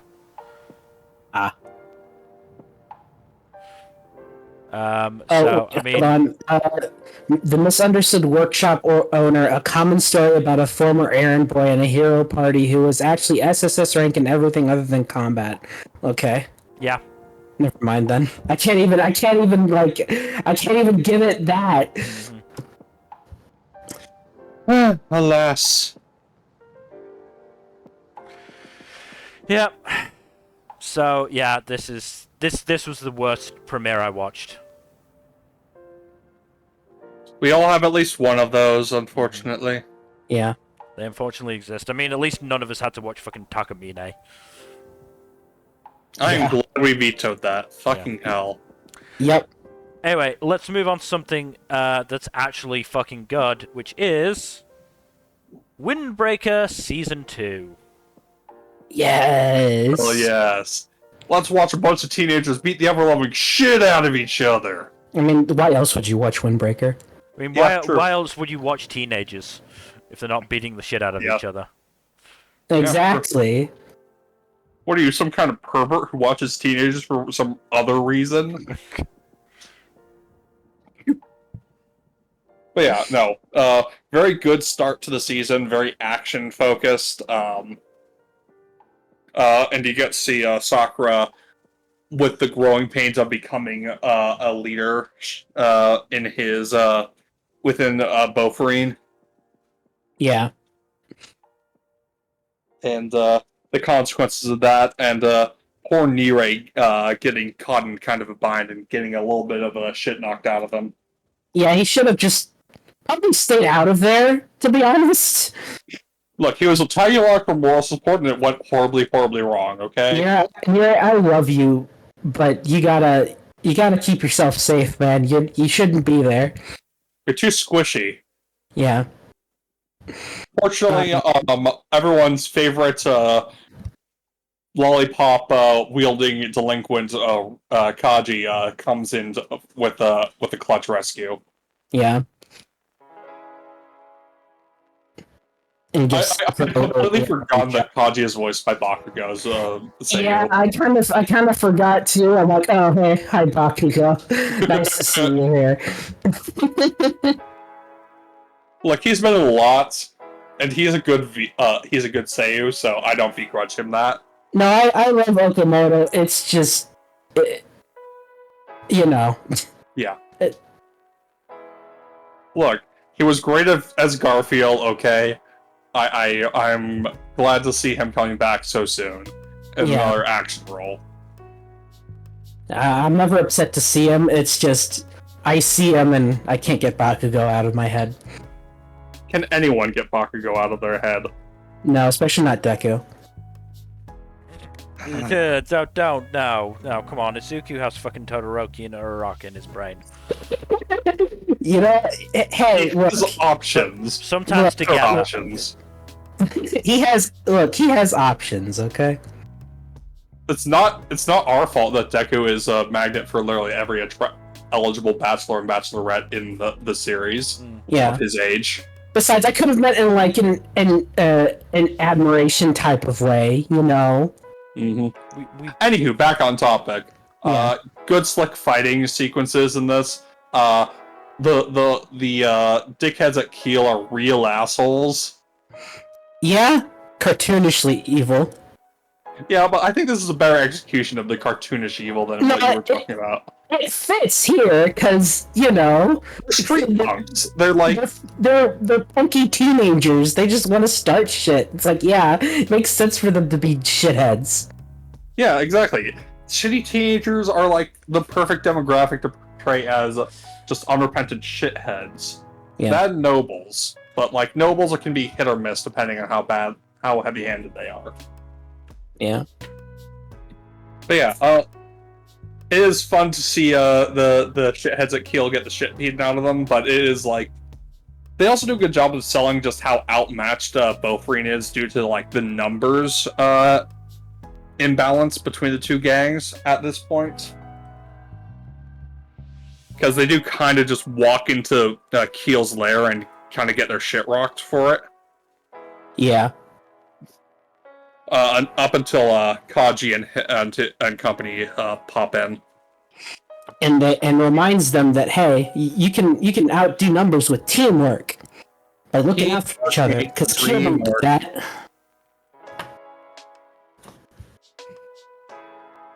Those Kiel guys are only out for themselves. They don't work together. They don't have each other's back like we do. Indeed. It is pretty wholesome of them to work together so well. Also, fucking Suo just going the fuck off. Holy shit. Oh yeah, no, he's always like the most fun to watch when it comes to beating someone up. But yeah, him going feral in the second episode was wild. Yeah. And then Sakura is like, okay, bro, chill, it's over. Chill. This is me saying that. And then he's like, okay, I can't say no to you. But yeah, good stuff, but it is mostly just action. Yep. Well, not too surprising. I look forward to it nonetheless. Yeah. Like, the one gripe I have is, like, some minor thing with, like, the CG, but even then it's just a minor thing. I honestly didn't even notice.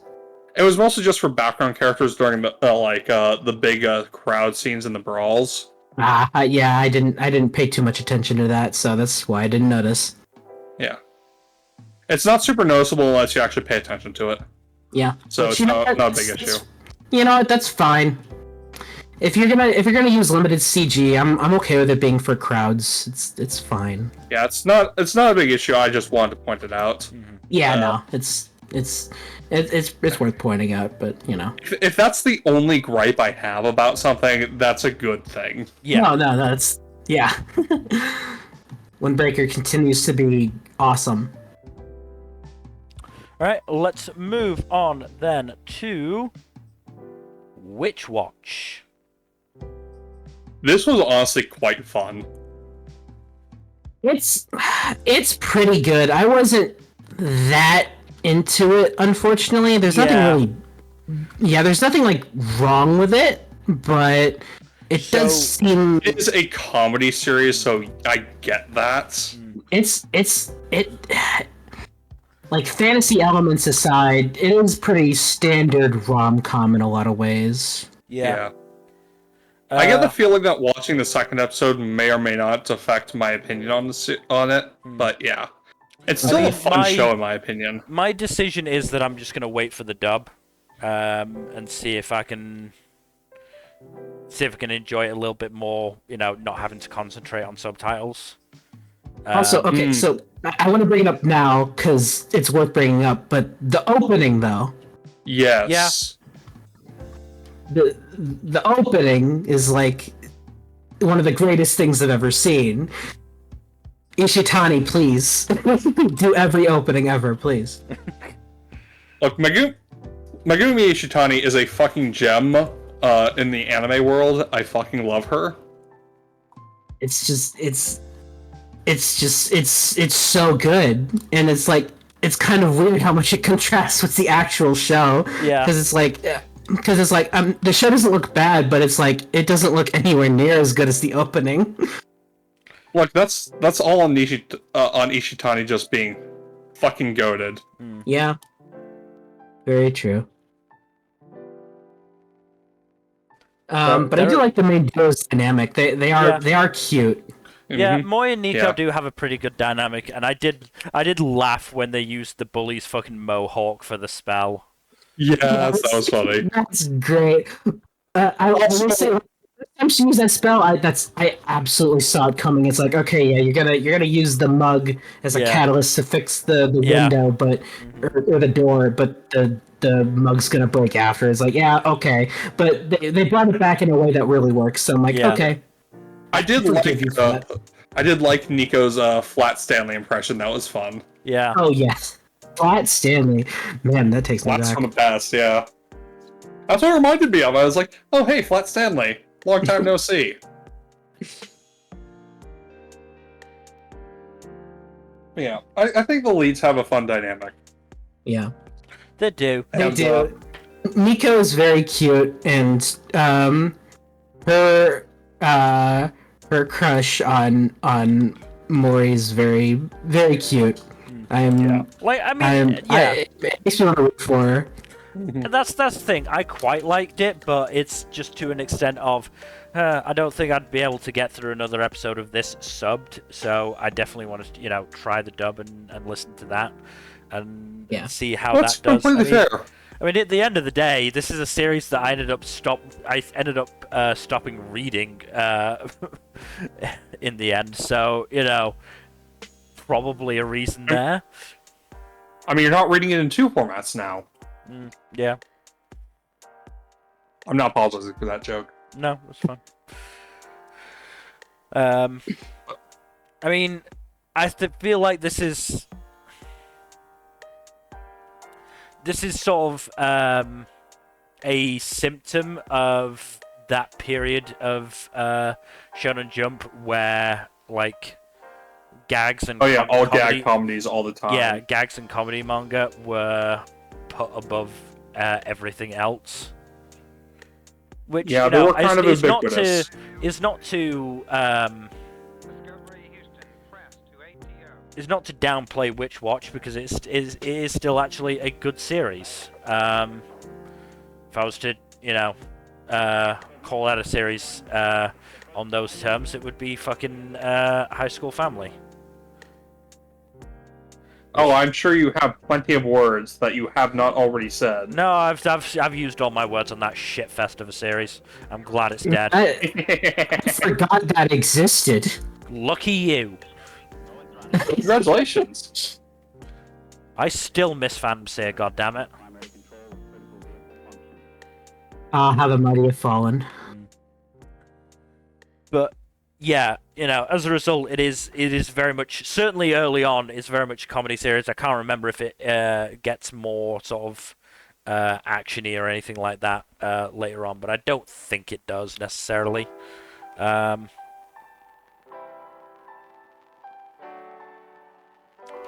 But yeah, it's still a pretty good series. As I said, just the comedy isn't entirely to my tastes. That's fair. Comedy is the most fucking subjective thing possible. So. Yeah. And same here. There's nothing particularly wrong with it, and there are things I like, but not entirely sold on it. I might give it another episode just because I like enough of it, but you know. Yeah. Alright, let's move on to Yaiba Samurai Legend. Now this is fun. This is fun. Yaiba is a fucking menace. Yaiba is a menace. Wow, like I didn't expect him to antagonize I've already forgot his name. What's his face that much? Yeah, that was pretty nutty, not gonna lie. Yeah. Very audacious of him. Yeah, this is a new adaptation of a pretty old manga by the. This is the Detective Conan author's previous manga. Yeah. Before he started Detective Conan. Yeah, so that's how you know how old it is, because it was before Detective Conan, which I feel like has been going on for like 1,000 years. Yep. Let me just take a look, because I am curious. But don't stop on my account while I'm doing that. Yeah, I mean, I like Yaiba a lot. He's very funny, and like his interest in the world outside of that island jungle place is fun.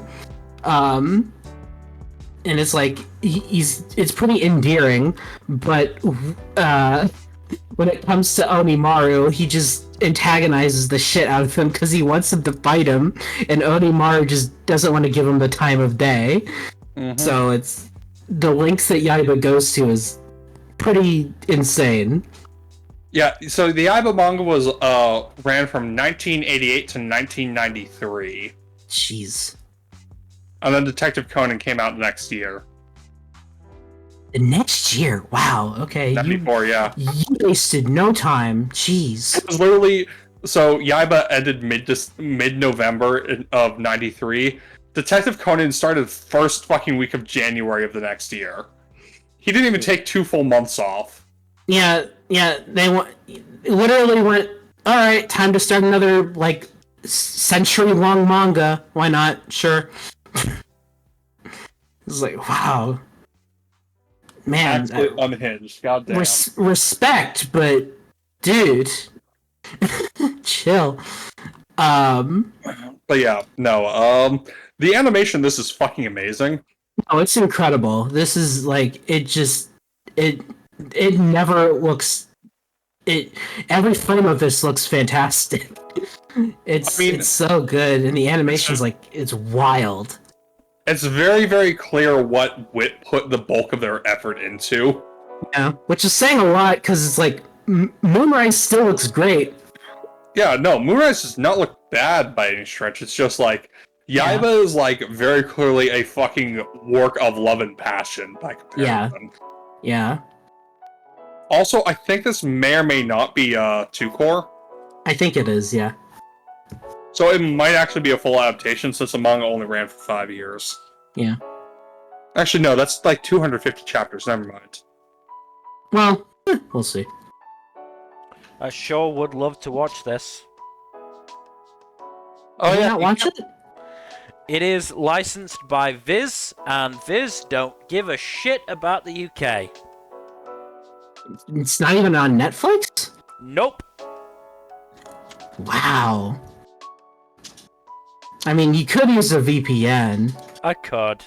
But I'm already using a VPN for fucking Dragon Ball, and it's a pain in the arse. I'm just saying, I'd argue it's worth it, but it's up to you. I also don't remember how well VPNs work with Netflix is the thing. I mean, I've been using it for Cinderella Grey, and it's been working fine. Fair enough. So because, like, in my experience, it's like, it starts off, like, just for, like 15 seconds of, like, not the best quality, and then it immediately shapes up. Speaking of 2 cores, Witch Watch is also 2 fucking cores. Yeah. Wow, okay. And so is Anne Shirley, but Anne Shirley makes sense. There's quite a few 2-core shows this season, actually. There's Yeah. like 4 or 5 of them, yeah. And then you have the fucking Miru, which is 5 episodes for some reason. Yeah. But yeah, yeah, yeah. Yaiba's Yaiba's great really so good. far. Yeah. It's lots of fun. I'm really curious to see how it goes because it seems like they're going all in on the more mystical aspect of it based on the end of episode 2. So I'm like, oh, alright, I guess we're doing that. So Yeah, fuck it, we ball. Let's do this. yeah. And Onimaru just out of just sheer hatred of Yaiba just descends to madness. Amazing. No notes. Yeah. Oh, Yaiba. All right, Oh. let's move on to the front runner of the season for Jack, which is Oh. Shut up. Yandere Dark Elf. She chased me all the way from another world. So this is the reason to get High Dive this season. Unfortunately, High Dive doesn't even show the naughty bits. Really? There's not an uncensored version? Not currently, no. That's weird. Which is, speaking of uncensored though, like, it is very funny to me whenever there's like, this is just basically a straight up adaptation of a doujin, at which point just like, why not just go with a doujin? There are ways to get it, both legal and yo-ho-ho. Like, at that point, why bother? Yeah. There are other ways to get, like, why would you bother, like, trying to get your rocks off to censored anime titties when you can just, you know, actually read porn? The voice acting may play a part. I don't know. Maybe. But yeah. Like, that said, this is fun enough. I don't think it's, like, particularly engaging or, wild. Also, like, the titular character is not, like, a yandere by the, Yunagasai definition that most people know. She's more just, like, incredibly, insanely devoted to the guy she's crushing on. Oh. So not even like a true yandere. Yeah, again, not like the definitional yandere that most people are familiar with. Yeah, that's... Okay, I mean, I won't say that's a bad thing, but I won't say it's a good thing either. Because it's like, I don't know, that's weird. You say yandere... Neutral. You say yandere, and it's like, you have an idea of what to expect. It is a bit false advertising, yeah. Yeah, that's a little weird. It is what it is. But yeah, like, they do put a lot of effort into animating, said, fiddly bits. Even if, like, the nipples are still censored. But, yeah. Okay, I guess. There's not much else to say about this one. This is Yeah, just like... that's fair. Like, I might watch a couple more episodes of it just for shits and giggles, but I'm not gonna, like, bet the barn on this one being a front runner for anyone's anime this season except for, like, the biggest of perverts. And, you know, more power to them and all that, but, like, still, like... Yeah. Yeah. Should move on to something that's a bit more, mentally engaging, though. Alright, let's move on to the penultimate premiere, which is... Your Former. So I also have a little bit of news to report about this. Where is the fucking tweet that I found? Oh boy. So the adaptation for this is not actually starting at Volume 1. Starting at Volume... Wait, what? Starting at Volume 2. What? Why? Hey. This is from a interview with Kana Hanazawa, who voices the main character, Ichika. Okay. One time I asked director Osaki, why did you choose to start from Volume 2 instead of adapting from the first volume? And he told me that it was because Volume 2 is when the story really gets interesting. He said, if you think about how to turn Your Former into a one-season anime, it really makes the most sense to start after Ichika and Harold have already partnered up. That's... Okay, so I'm not going to blame the director on this, because they probably had their hands tied. Oh, it's almost certainly production committee bullshit. Yes, I feel like if they like they had to end at a certain point, it's like okay, then cutting out a volume that might not seem like the highest priority makes sense there. So I won't blame the director. That's all well and good, but watching that first episode, it does make it sort of hard to pass. I see. There's a lot of references to a Nightmare of St. Petersburg, which I'm going to assume was the events of the first volume, based on how important it is. Probably. And it seems to have affected a lot of things. As one does, yes. But for the most part, it's a fairly simple. Harold, the amicus robot that's working with Echika, is accused of attacking humans, which he isn't supposed to be able to do as an amicus. But it's because he is apparently a very special model, and there's only 3 of this model made. This is some iRobot shit. And he's being suspected because he's the only one really, so basically they're considered 3 brothers. The oldest is called, I believe, Dennis, and Dennis the Menace. he's already being kept under watch because I'm fairly sure he was actually at the heart of the Nightmare of St. Petersburg, because he shot a hologram of Echika, which again he wasn't supposed to be able to do. No, not Dennis. Steven. His name is Steven. Darn. Harold is the middle brother. He's working with Echika, and then there's I think Marvin was his name, the younger brother, who is apparently just the Martian? who is apparently just missing, and they just assumed that it was Harold, and I'm like, maybe it's the missing one, the one who's not under complete supervision. But anyway, yeah, there's whatever. Then there's a whole thing of Harold is actually owned by a woman called Daria, who is then the next person attacked. And it appears to be by one of these, I think it's like royal family models, but not one that's known, so... and then they end the episode... So basically the concept is they can brain dive, go into the brain of somebody... and doing this to Daria, Echika found out that there was a crest on the handle of the knife she was stabbed with, and they follow it to some college at Cambridge University, and then the episode ends with them meeting the creator of certainly a lot of the more recent Amicus, and certainly the royal family Amicus. So yeah, I'm gonna be honest, I wasn't that interested. Damn shame.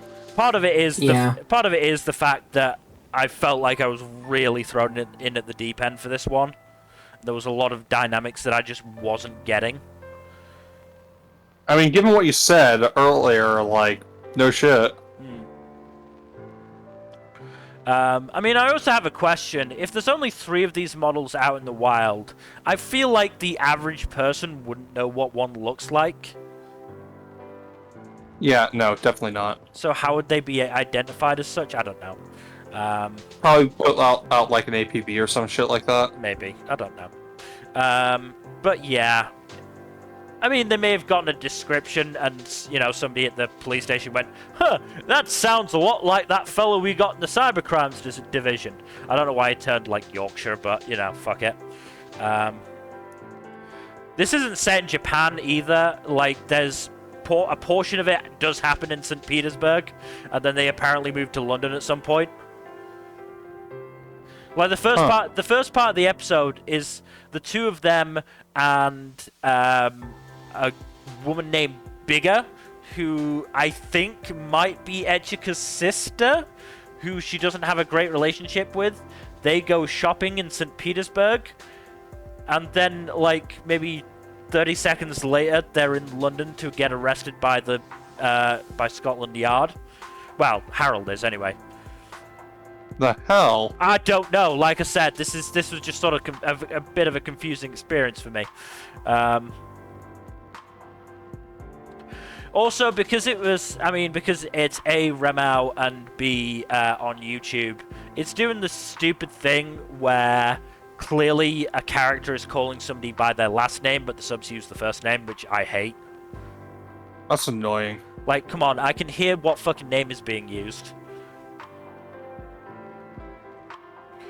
But yeah, this was, sort of intriguing, sort of not, as said, just difficult to pass, and I just can't be asked this season trying to figure this out.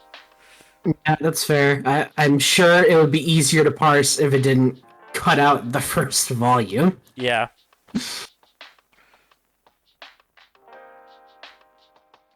Unfortunate. I don't think the anime is going to do well over here to begin with, considering, in America it's on fucking Samsung TV Plus. Eventually. Yeah. So baffling.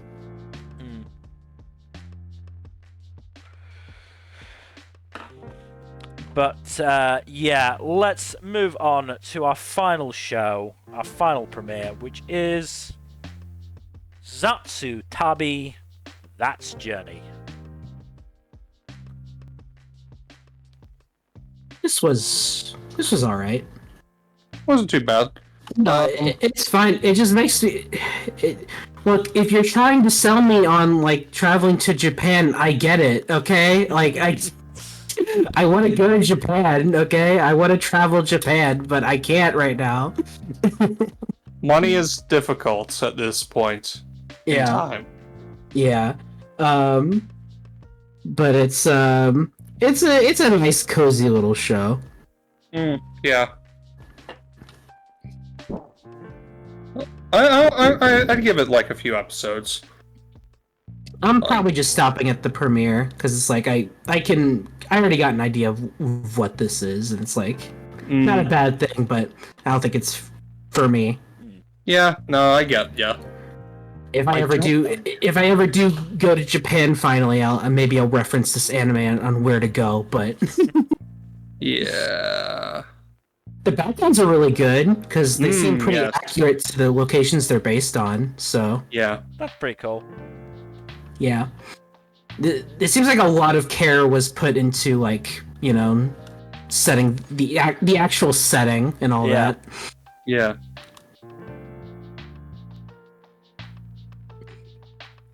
So it's also just funny how Chika spontaneously decided to just travel a bit, and then she returned. She's like, I want to go on another one. Oh no, I've gotten myself into a very expensive hobby. Yeah. Hashtag relatable. But seriously though. So, cute little show, but, not necessarily going to be anything spectacular. Yep. Pretty much, yeah. Because it's like the whole thing that pushed Chika in the first place to travel was like she's an aspiring manga artist, and she won a junior manga artist prize or something, and she got like a pretty good amount of money, which is why she has stuff to throw around. But prizes for contests. Yeah, but her latest drafts haven't been getting approved or anything. So she's like, oh wait, hold on. Based on the real life travels of mangaka Chika Suzugamori. Okay, great. All right, well there we go. That's so funny. It's all right. So that explains a lot. Yeah. So to get out of her troubles, she decides to travel a bit, and that seems like the whole impetus for this thing. One element that I do like is that she just randomly tweeted which direction she should go, and put up a poll, and then her sensei or teacher who helped her with drawing manga retweeted it, and it got a lot of attention. Yeah. And then that helped push her to actually travel in the first place, which is cute. Yeah. Alright, well, I think that is just about it. Before we finish entirely, I've just got two things that I remembered, remembered/learned throughout the stream. Going back to Classic Stars, to make it just that little bit worse, apparently it contains a white radial gradient that viewers with photosensitivity may be affected by. What? Apparently, a member of Anifem watched it and experienced a minor migraine watching it. Which, okay, great. Second, I do actually know the answer to the question that I posited about Musume and horse lengths.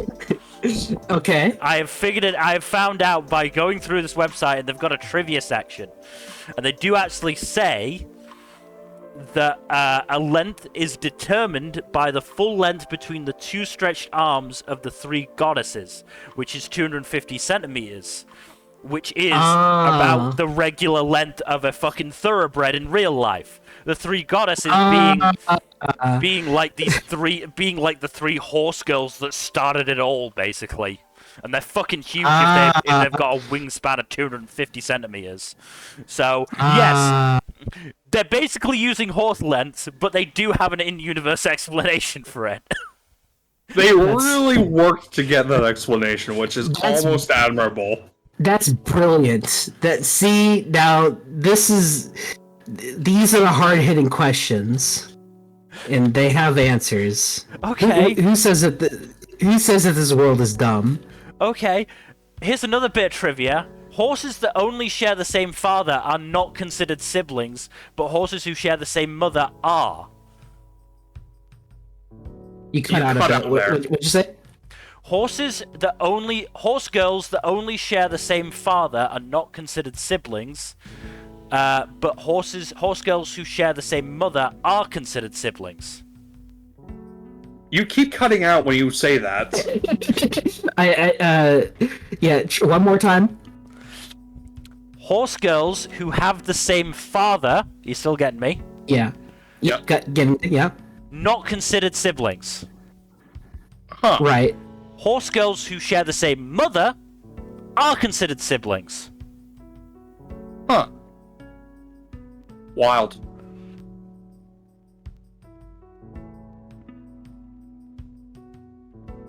Yeah, I wonder why there's that distinction. I don't fucking know.